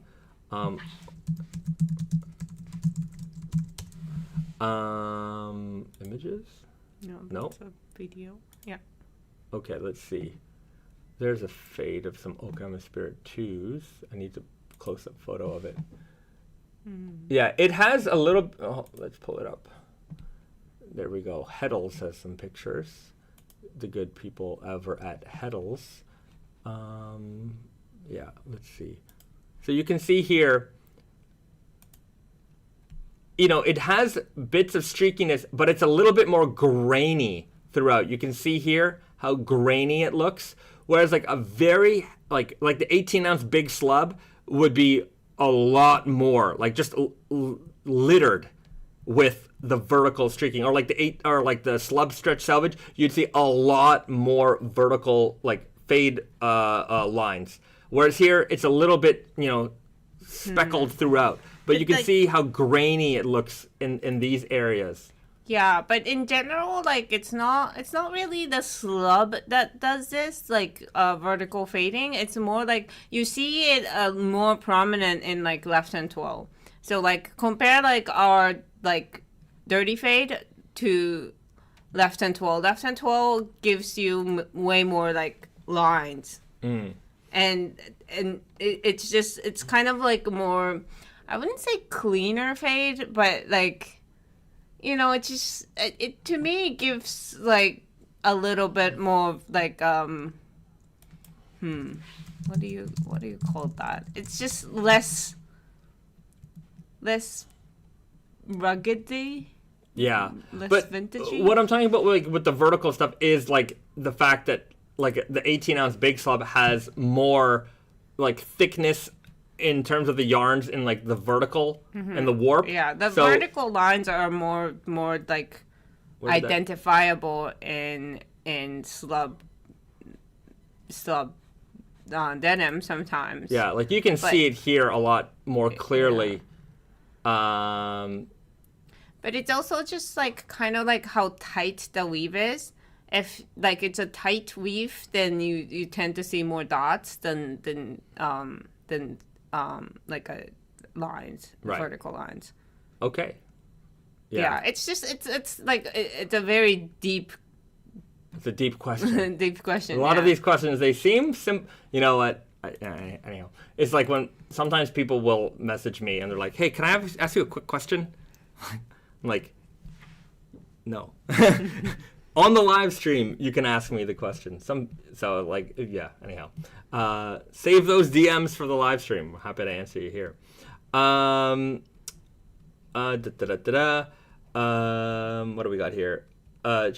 Chief Miggy writes, Bahzad, I have a question. All right, well let's hear it. You can. This is the forum. This is the place. I think we answer this question basically every week, but I'll touch it just because let's do it. So it's always a spicy question. Chase Franson writes, I have a controversial question. Why do the denim bad guys consider Naked and Famous quote-unquote entry-level raw selvage? I have pairs from you guys that rival the rarest Japanese woven by, by the special monks. Why do they? I would say that there is, this question comes up every now and then. If you're on the forums, maybe you'll have somebody's with their hot take on Naked and Famous and what we represent in the industry, and we just make gimmick jeans. Or I can answer this question in 2 words. Okay. Price point and that was 2 words. Yeah. 3 words. 3 words. Price point and stretch. I think that's why people categorize our brand, because we do have a lower priced raw denim jeans, salvage jeans, compared to other brands, first of all. And also we do have stretch options, which, some very hardcore denim people consider to be like an entry. Yeah. A lot of people, it's with everything. I mean, it's definitely psychological. Mm-hmm. You see a lower price for something and you see a higher price for something, you think the higher price thing is the thing, higher level, right? Yeah. So some people don't understand how our pricing works, and it's a matter of ignorance, not stupidity, just ignorance. They don't know. Mm-hmm. And then there's people who know, or they're willingly blind and they're just malicious. So there's people out there like that as well. And like with any fandom, you're going to have lovers and you're going to have haters. And the fact that we have haters here and there, they're not a lot of them, just here and there, just proves how much we are loved. Because at the very least, we're in the conversation. And if you're not in the conversation, that's when you're in trouble. But anyways, we won't go too deep into that one. And like, to be fair, I know some people are like, this question gets asked a lot, and to be fair, a lot of questions on this live stream are gonna get asked a lot. And for some, the regular viewers, you're definitely gonna hear repeated stories. You've been here a long time. You just like hanging out with your best friend. You're gonna hear maybe I'm your best friend, but you're gonna hear stories, repeated every now and then. And then also, because there's a lot of people who might be tuning into these live streams for the first time, maybe they're just getting into the live stream, they might have not heard these answers before themselves. So every now and then, there are going to be some topics, some maybe quote unquote basic questions that come up a little bit more frequently, but we have to address them every now and then because there's always a new person who would like to know the answer to that one. Arif also writes, also higher prices is also due to import duties. If you order direct from Japan or buy in Japan, price points are relatively similar. Yeah, this is true. There's a lot of things that factor into the price of a pair of jeans. Not all of it has to do with the quality. Sometimes there's a lot of, there's the middlemen in the world. Also currency conversion. Mm-hmm. Like it's a big thing. Oh, right. Japanese yen's like much weaker than compared to like years ago. So nowadays, like you can get a really good value in made in Japan things. Yeah. Cameron Smith writes, accessibility from Naked Famous is great. You can get something more core at a good price point, or you can get something super niche. This is true. We also, I think we deliver on the deals a lot. We always have something. I feel like at Tate and Yoko, we always kind of have something at every price point. Whether it's a brand new, seasonal item that we have at a good price. We have our core that's always well priced. We have a sales section. There's always something in there. And then, we have our weekly deals. And then, during our annual sales, Black Friday and Christmas, and we always have some special going on. So whatever budget you've got, I think that we have something for you. And then we also provide a lot of different fit options. So I think we have most everybody and covered. Sizes. And sizes. Yeah, we go to 44. Yeah. So we really we try to cater to most as best we can. So yeah. Juan Puedo writes, side random question, Super Bowl prediction, Chiefs or the 49ers? I have no clue. I don't know. Until you wrote that, I did not know who was playing in the Super Bowl. Really? And I saw some memes about it. That's how I know. Oh, I didn't know what teams were in it. And the only reason I know that the Super Bowl is tomorrow, is it tomorrow? It's tomorrow. Sunday, because my friend yesterday, I mentioned that Taylor Swift is performing in Japan. And then he told me, apparently she needs to leave like an hour after her performance in order to get to wherever the Super Bowl is to do her performance at the Super Bowl. So my prediction for the winner of the Super Bowl is Taylor Swift. I think she's going to get the trophy. That's it.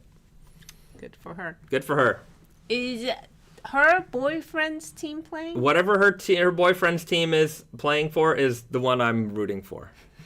Is it the case? I think it is. Okay, good for them. That's amazing that you get the halftime and your boyfriend is the player on the team. The guy. I'm presuming he's good. Yeah. It's like Victoria Beckham and David Beckham. Mm-hmm. You're the hottest Spice Girl, so you get the best soccer player. So she's the best entertainer. Mm-hmm. One up there. Yeah. So you get the best football player, right? Well, to be fair, I don't know if he is the best football player, but I'm sure he's one of the best. He's no Dan Marino, but that's a joke for old people. Anyways, Ace Ventura. Mm-hmm. Yeah, that's my football knowledge. My football knowledge is Ace Ventura, and Oh, she's not performing. Oh. Then that's a very different story. Nick Carpenter. She's not performing, only supporting her boyfriend. Oh, okay. Her boyfriend is the best player. She doesn't really need to be there. She just wants to be there. Yeah, I guess. But, her boyfriend needs the motivation. Her boyfriend is the best player in the league at his position. See? There you go. Good for her and good for him. I'm amazed that Taylor Swift travels. I'm amazed that Taylor Swift's Travis Kelce storyline has made it to Japan.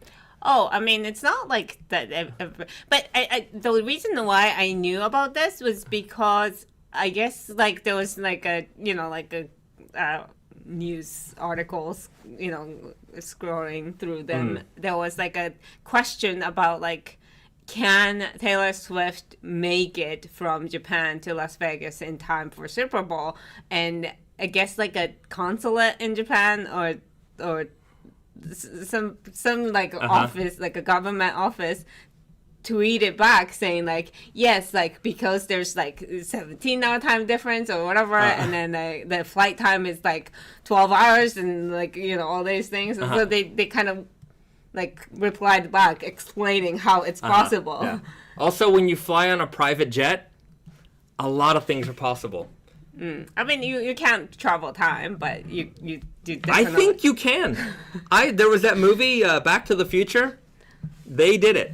And, you know, it's been a long time since that movie came out, and they had the technology back then for the movie people. Making the connections. Boom. Hoverboards are coming soon, guys. It's about time. It's about time. It's about time. But, yeah. Nick Carpenter, laces out. Laces out. Yeah. Feral Folk, the Taylor Swift Selvage Fall 2024. What would that look like? I don't know. You know what? I'll take a call with her and we'll figure it out. Whatever she wants. Whatever she wants. Yeah, just tell her to join the live stream chat and we'll figure it out. Okay. Maggie24 writes, do I have to worry in the beginning if I sit on other people's sofas that are light colored? So your raw denim color transferring onto lightly colored sofas. The answer to that is yes and no. I would say if it's not your couch, you might want to be extra cautious. Mm-hmm. Color is going to transfer more if your jeans are wet. So if you've spilled something or, you know, whatever. Be sweating. Yeah, be cautious about that. If it's a dark colored sofa, you know, it's not a problem. It's not really going to be a problem. If it's a lighter colored leather, be careful. Mm-hmm. I don't know who has a suede couch, but if you have a suede couch, anything that's rough and leathery, don't sit on it. Or, you know, just sit on a blanket on top of it. But yeah, I've never had an issue. Mm-hmm. Like in my raw denim wearing life, I've never stained somebody's couch. Mm-hmm. But that's not to say that I haven't heard stories of people telling me that, oh, they did or they didn't. Or, you know, sometimes I'd have these like, you know, who even has a wet couch? And then somebody would be like, I do. I'm like, oh, okay. I guess people do. We actually had in our office in Montreal, we had a kitchen with like a little counter so that people can sit and eat sometimes in the kitchen. And like the chair was like a white leather stool, or whatever. And then that stool was completely blue because everybody we work with basically just, you know, have raw denim and right. But I mean, it's just I don't think one sitting would do too much of damage to the point that they can't like clean it. Yeah. But you also don't want to risk it if it's somebody else's position. The more like it's more like the one sitting isn't probably going to do anything. Continuous sitting there every day all the time. Yes, maybe. But if you're at that person's house every day all the time, I think they will forgive you if it stains. Right. The Raven writes, as long as you're not sitting on the furniture often. For example, my dad had a car with a tan interior, and it was fine because I was very It was once. Anyhow, once very couple once. Yeah, so maybe you were careful. Some typo. Yeah. Okay. My boots got stained by the heavy denim. Yeah, boots will, and they will get stained by your heavy denim because you're wearing them a lot. And so if they're a suede boot, they're gonna pick it up a lot easier. And also, like every step you take, there's the rub. Yeah. So the abrasion. Right. So you know, the inside hem of your jean. This is what's this is mostly what's causing the indigo transfer. Is this right here? So if you have like a engineer boot or something that's suede, this is gonna rub up on the inside, and you're gonna get that transfer. Even when I remember having like some like Nike Dunks and stuff that might have been like suede or leathery, and like that covered it. So yeah, you got to be still this much even if you cuff it. Right. There's that, and then there's still like the blue side of the warp that shows through. So there's going to be some transfer. Washing your denim is going to help reduce that, because the loose indigo on the warp side of the fabric is going to get washed away, and then after that, it's going to be more about like heavy abrasion that's going to fade your fabric. But then again, on the cuff of your boot there, the abrasion is that this is rubbing on that inside all the time. So you're definitely gonna get indigo transfer. There's no avoiding that, and that's life. C'est la vie. Okay. Okay, SP writes, when will you show off the matcha jeans? How green is the weft? How's that TMNT collab going? What do you think of purple jeans with brown core or weft represent master splinter? Okay, a lot of questions there. Let's do a couple of them. When will you show off the matcha jeans? I don't have them. I have a sample that did not have the proper weft. I will see if the boys in Tate and Yoko will be showing that to you guys. Yeah, but soon. Also the product photo on at least Weird Guy, or like at least one of the matcha salvage item on Tate and Yoko has proper color. Proper color. You can also go to nakedfamousdenim.com and go to fall winter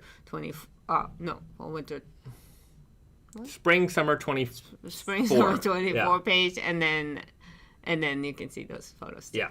And then as for Ninja Turtles, it's not going. So, yeah, that's where we're at with the Ninja Turtles. It's nowhere.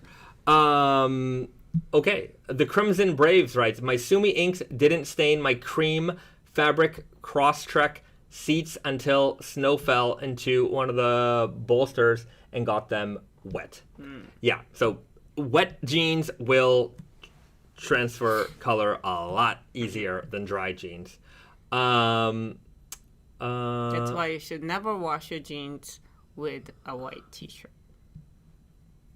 Right. Do not do that. Don't do it.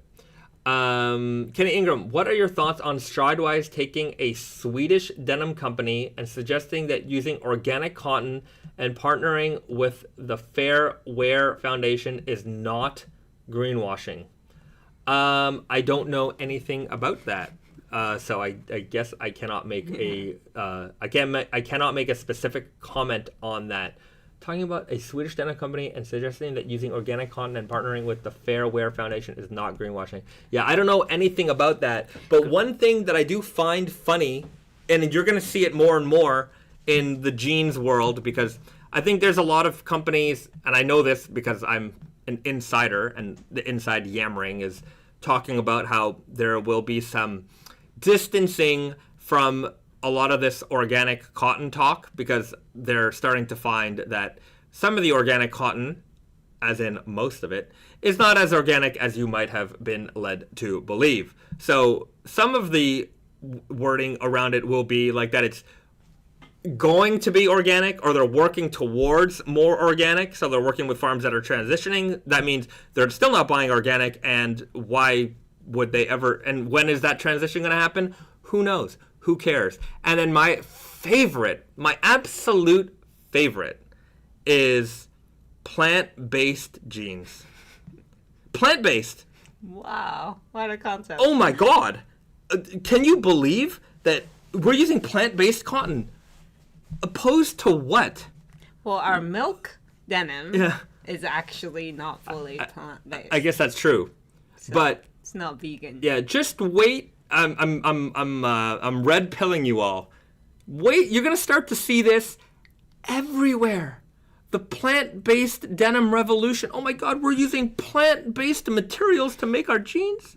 Like, yeah, I mean, using hardened titanium was really And it was so burdensome for everybody wearing those titanium jeans for all that time. Now they're like, oh, we got the answer. We figured it out. We cracked that code. So throw away all your titanium jeans, everybody. All your 100% copper jeans, your steel jeans, your wood jeans.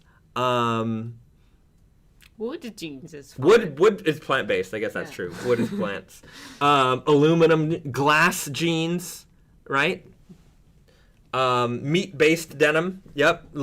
All your leather jeans, your leather chaps. No, keep those.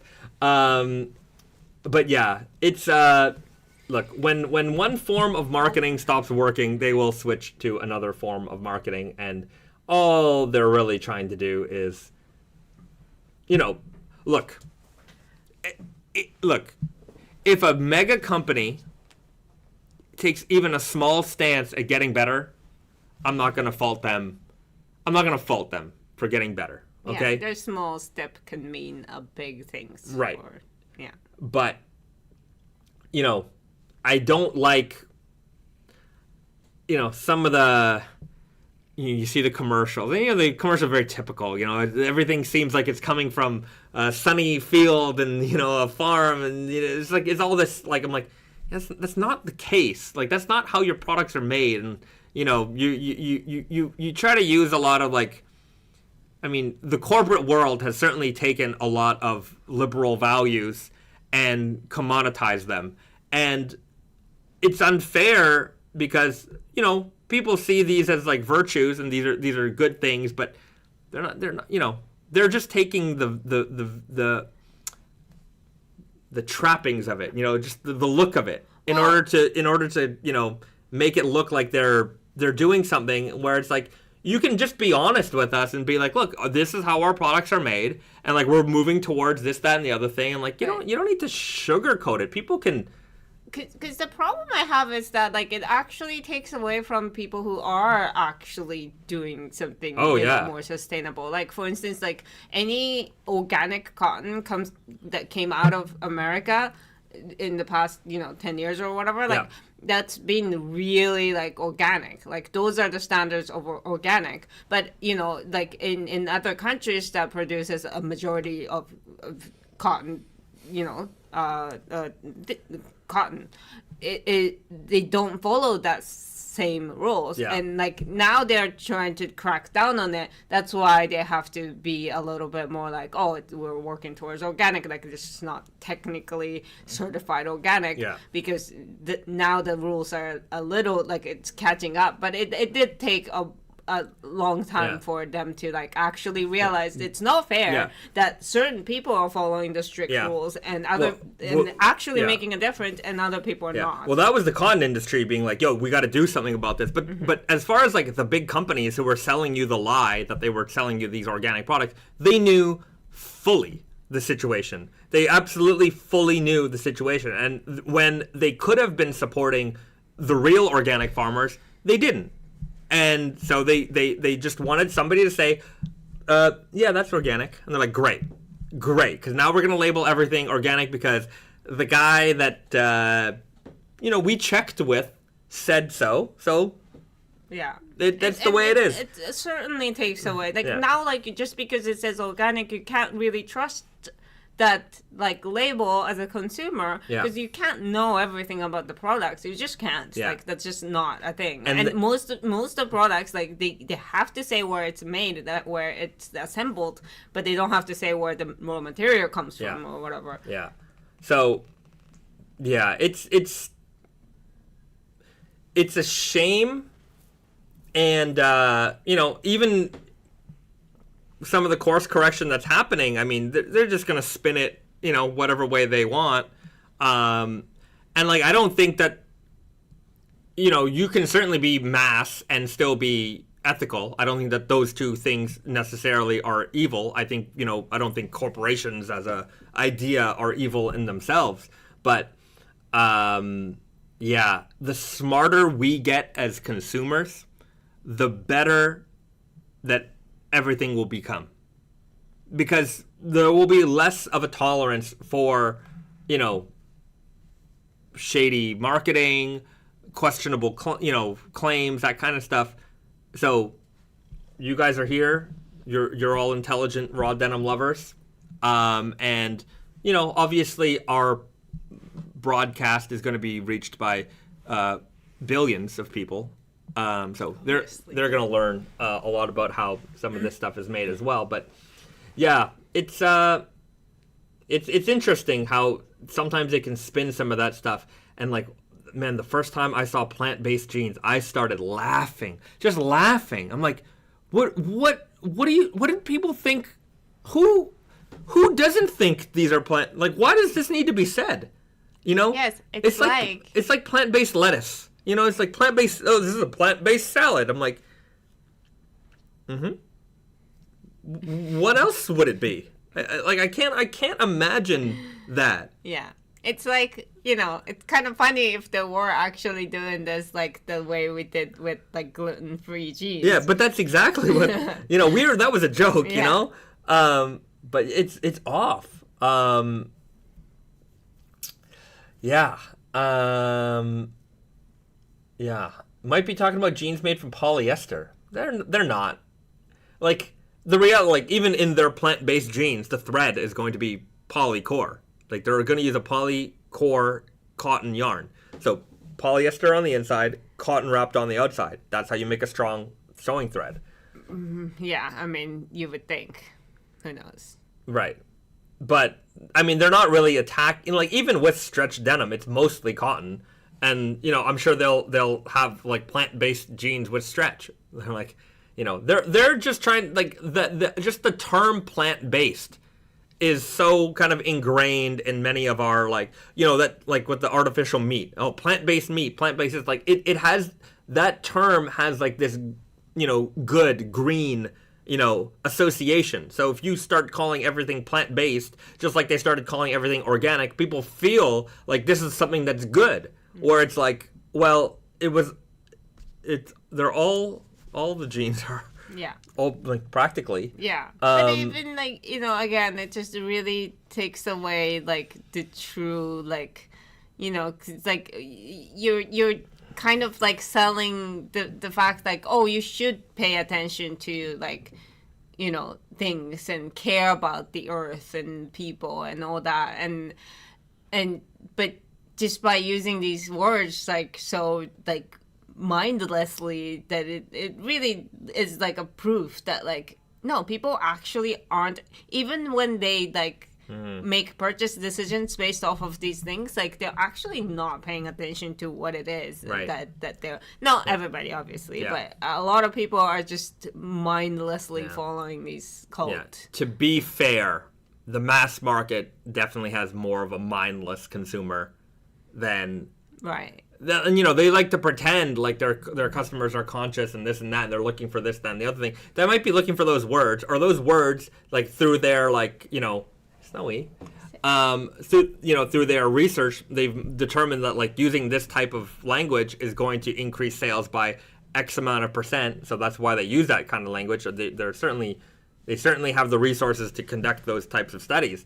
But yeah, it's they know who their customer is and they know how to sell to them, and there's a reason they're not like marketing like really being as transparent as they can in terms of like how everything is done, and like really trying to cater to the, I would say, the hardcore audience of like conscious consumers, like because maybe providing that amount of information might not be appealing to their actual customer base. That might be confusing, to them. And I'm not calling them dumb. I'm just saying that like sometimes too much information is too much information. Have you ever tried to buy a amplifier or something? It's just, man, which model do I get? And then you're like, you sometimes information overload.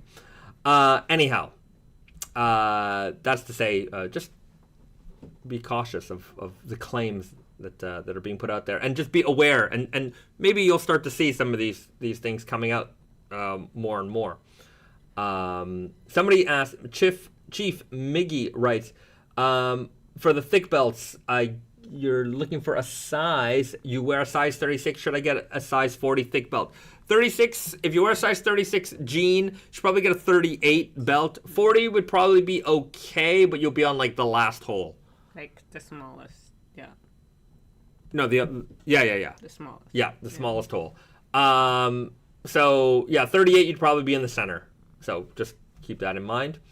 Venomous Teddy, some other I guess some people in the chat are asking, Melody is asking, will there be more ecru colored denim this year? We have a taupey, smoky color coming in the fall called the Smoky Cotton Slub Selvage. So it's based off of this fabric right here, the raw cotton slub. And it'll be anyway, you'll see it. You'll see it. It's hard to. It's like an earthier beige color. Yeah, it's like an earthy beige. That's it. That is a good explanation. Okay. You want to show off some jeans? We're gonna show off one jean. One jean. I'm gonna get a cleaning device. Risa's gonna get the Defurrinator. It's not looking wonderful. Because snowy fur travels far and wide, and samples in this house get covered in fur. Okay. Let's take a look here. We have a release announcement. You guys heard it on the live stream last week, but I put it in yesterday's email, and this is the MIJ13. Snowy. Okay, let's hold it back here, because if I put it too close, you can see the slub, but anyways, the color is obviously changing a little bit. MIJ13, the new Okayama Spirit, all black. So, if you guys enjoyed the MIJ10 or the Okayama Spirit denim, now we have an all-black edition of it. This is coming out February 23rd, so not next Friday, but the Friday after. Next Friday, the 16th, the Strong Guy in Natural Indigo Selvage is coming. So, a new Strong Guy option for those people who are looking for Strong Guy. But, if you're looking for the best of black denim, the MIJ13 is coming. Obviously, you can notice here that my sample is missing the leather patch, but it will have a beautiful leather patch. I believe it is this one. No, I think it's a black one. Yeah. Okay. It will be a black one.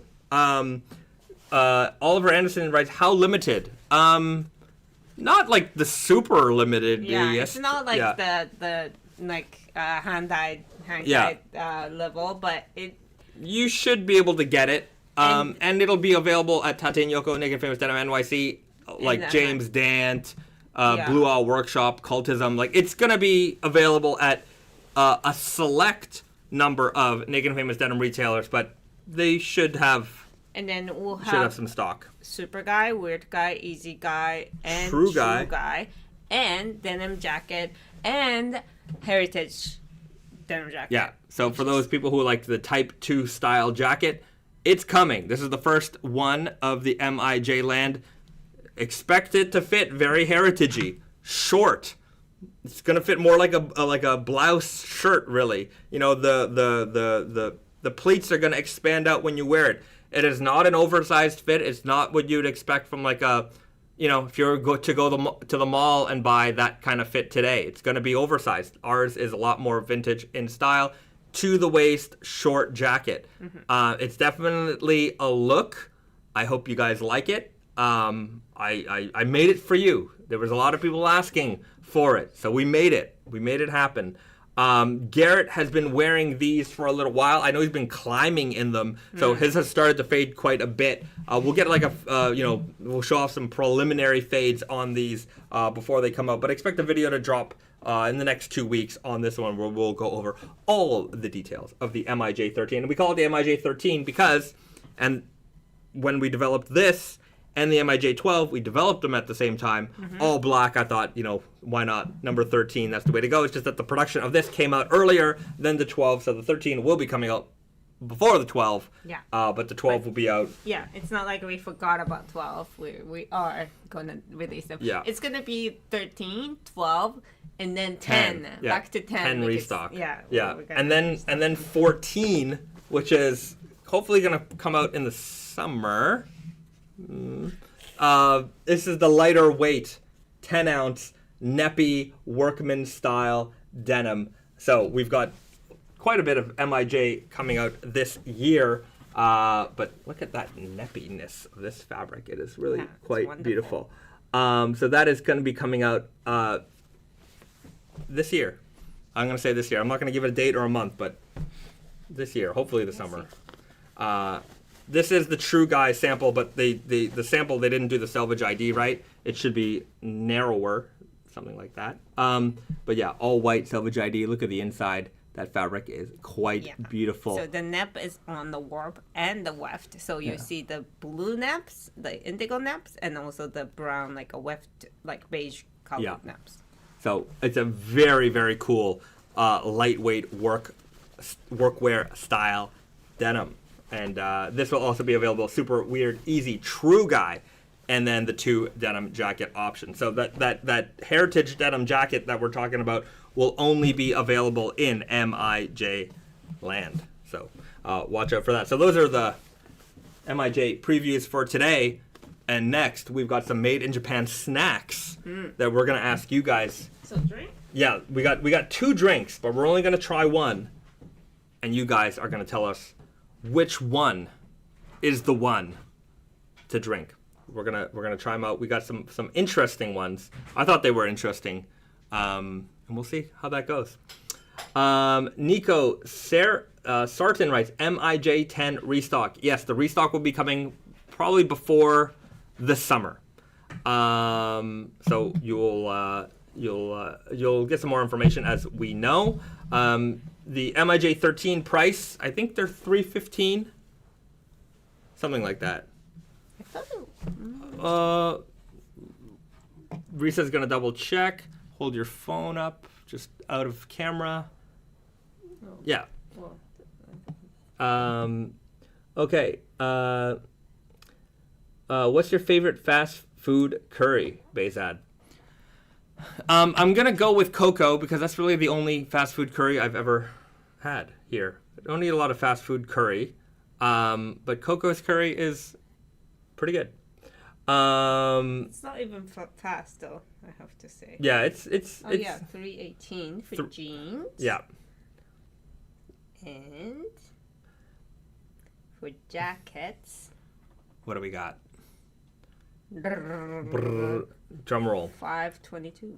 $522 on the jackets. The jacket, the cost to make a jacket is a much more expensive than it is for jeans. So the price is up there. That's for sure.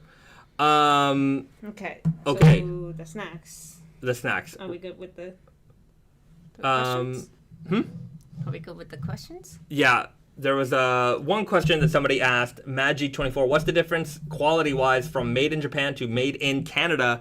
You're going to have to rewatch this stream because we took quite a while during the stream to answer that exact question. So you'll want to rewind this once the stream is over and get the answer to that question.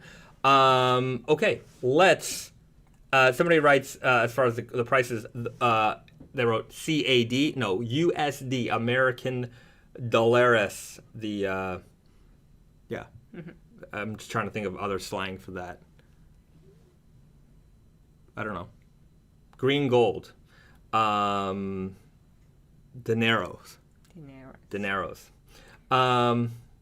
Okay.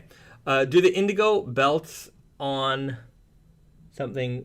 Does the indigo... maybe I'm presuming the question is, does the indigo bleed onto the veg tan belts? The answer is yes. Sure will. And Track Junkie... something writes, my pickle ricks shrank in the wash. Any tricks to stretch out the inseam? When they're still damp, stretch them. That's it. It's sometimes the most common thing is the right thing to do. To stretch jeans, just stretch them.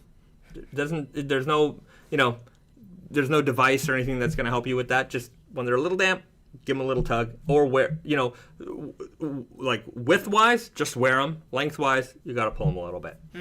Okay. Okay, let's do it. Drink time now. Snowy. The options are the Premium Suite Mitsuya 140 Year anniversary. It's like a Mitsuya cider is like a just like a soda. Soda. Like, it's kind of like 7-Up. Like, Yeah, I would say kind of like 7-Up. And I guess this one is made with like a brown sugar. Right. So this is just sugar soda. Which I think is kind of, you would think that all soda is sugar soda, but this is literally just sugar soda. I've never seen that. Like the taste of just sugar as a soda. I don't know if this is the taste of sugar. I think it is. I think it's just the taste of brown sugar. Special mixed using sugar accented with brown sugar. That's not a great sentence, but who am I to speak? I mean, it's just that I think maybe the difference is regular, like old school Mitsuya cider was made with white sugar, but now like they made this with brown sugar. I don't know. Anyways, we'll find out if we're gonna do it. It's a little golden in color, as you can see. Also, this company started making things in 1884. So shout outs to them for their 140-year anniversary. That's longer than Coca-Cola. I believe it. I think so. Good for them. Good for them. Okay. And then another old company, I'm sure this company is probably just as old, the good people at Lipton. Maybe older. Maybe older. They have a melty strawberry. It looks like a strawberry shortcake tea. Yeah. The name doesn't sound so interesting, but what was intriguing was this like packaging. Yeah. It kind of makes you feel like it's gonna taste like a strawberry shortcake. Right. I'm not sure if it would. Tea. But it's strawberry shortcake tea. I can imagine a strawberry shortcake milkshake or something like that. But a tea. I thought that was weird. So. Are you drinking both? No, we're gonna see. We're gonna put it up to the vote of the people. I'm a man of the people, and so I'm gonna let the people decide democratically. Which do we try today? Okay. Melty strawberry or premium sweet? Premium sweet brown sugar tasting soda or strawberry shortcake flavored tea? Milk tea. The choice is yours. BD in with the quick vote. Strawberry tea. Okay. We're gonna let this roll out for a little bit. Arif, strawberry. The Crimson, strawberry. Shlummy, strawberry. Junior, strawberry. Oh, everyone's strawberry. Okay, I think that's a clear winner. This is going over here. All right. This is going into the cup. David Dixon writes combo. Let's just put them in together. What? I like the way you think. Mix them. All right. No, we're going with the tea, everybody. It's open. That smells like candy. Oh, it does smell like candy. It does definitely have that like the strawberry strawberry smell. Big time candy smell. All right. Let's get the beautiful pour on here. Look at that. Ooh wee. Okay. Thank you. You're very welcome. All right. I should have worked in a restaurant. Look at that. No drips. All right. So there it is. It looks like milk tea. Oh, it smells so strongly. I can smell it like really strongly from here. Ooh, this is sweet. Ugh. Okay. I don't taste strawberry at all. I only smell strawberry. Yeah. It has some kind of artificial taste to it. This is not good. No, this is terrible. No. This is bad. This is bad. Yeah, this is my professional food reviewing. This is bad. This is bad. No, this is terrible. Like, it's not disgusting. Like that cow tongue, barbecue cow tongue soda. That was the disgusting category. This is not disgusting. It's just not good. It's not good. Yeah. Yeah, this is just not good. Exactly. So it's like, it's kind of like tea. Tea is very faint also. I don't know what I'm tasting. Yeah. There's no distinctive flavor here other than like maybe the most watered down milk tea with tons of sugar or not even sugar. With like a artificial aftertaste. Yeah. Yeah. It's very artificial. Yeah. And I don't even get a hint of strawberry in the taste. I just get it in my nose. I think people here are right. Wash it down with the sugar drink chaser. All right. Well, that's it. That's exactly what's going to happen. All right. We're going to get another set of cups here. This is a fail. Mega fail. Mega fail. If you see this at your local Asian grocery store or you're here in Japan, avoid unless you want to not avoid disappointment. If you're looking for disappointment, highly recommended. This is an A+. As far as ranking goes in terms of score, that's a 0.5. 0.5? Yeah. What did you rate the beef tongue? Probably like 0.1 or 0.2. No, I think it would be like 1.5. Well. Like, it's not like I'm not throwing up. Ooh. Yeah, scary. throwing up is 0. Well, 0 is non-existent. Like, if you didn't show up to the show. 0.1 is... 0.1 is... Yeah. Yeah, it smells like Mitsuya cider. Like, kind of a citrusy... Yeah. Kind of... Yeah, drink. Okay, let's get the... Look at that fancy cup, guys. Oh, look at that. It's like champagne. Look at that. That is look at that. Handsome. That's how you drink a drink, everybody. Okay. Yeah, so I think it is their regular Mitsuya cider, but made especially with brown sugar. Look at all those bubbles. Fancy. Look at that. All right. Okay. Cheers.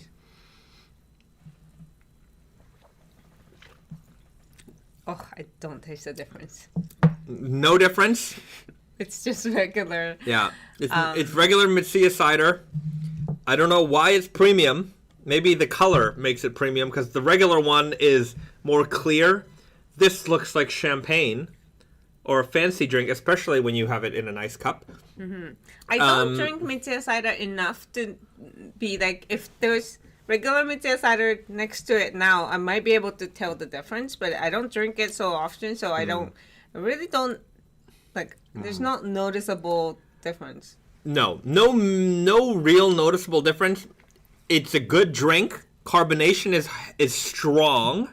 Mm-hmm. It's not flavor is not overwhelming, strong. and it's not too sweet. Right. It's sometimes like I feel like this is a little bit of a watered down version of like 7-Up or what's the other one? Whatever. What is the other one? Sprite. Sprite. Yeah. Yeah. Yeah. It's like it's not as harsh as those drinks, and both in like sweetness and also like the taste. Yeah, here the carbonation is very punchy, strong, mild sweetness.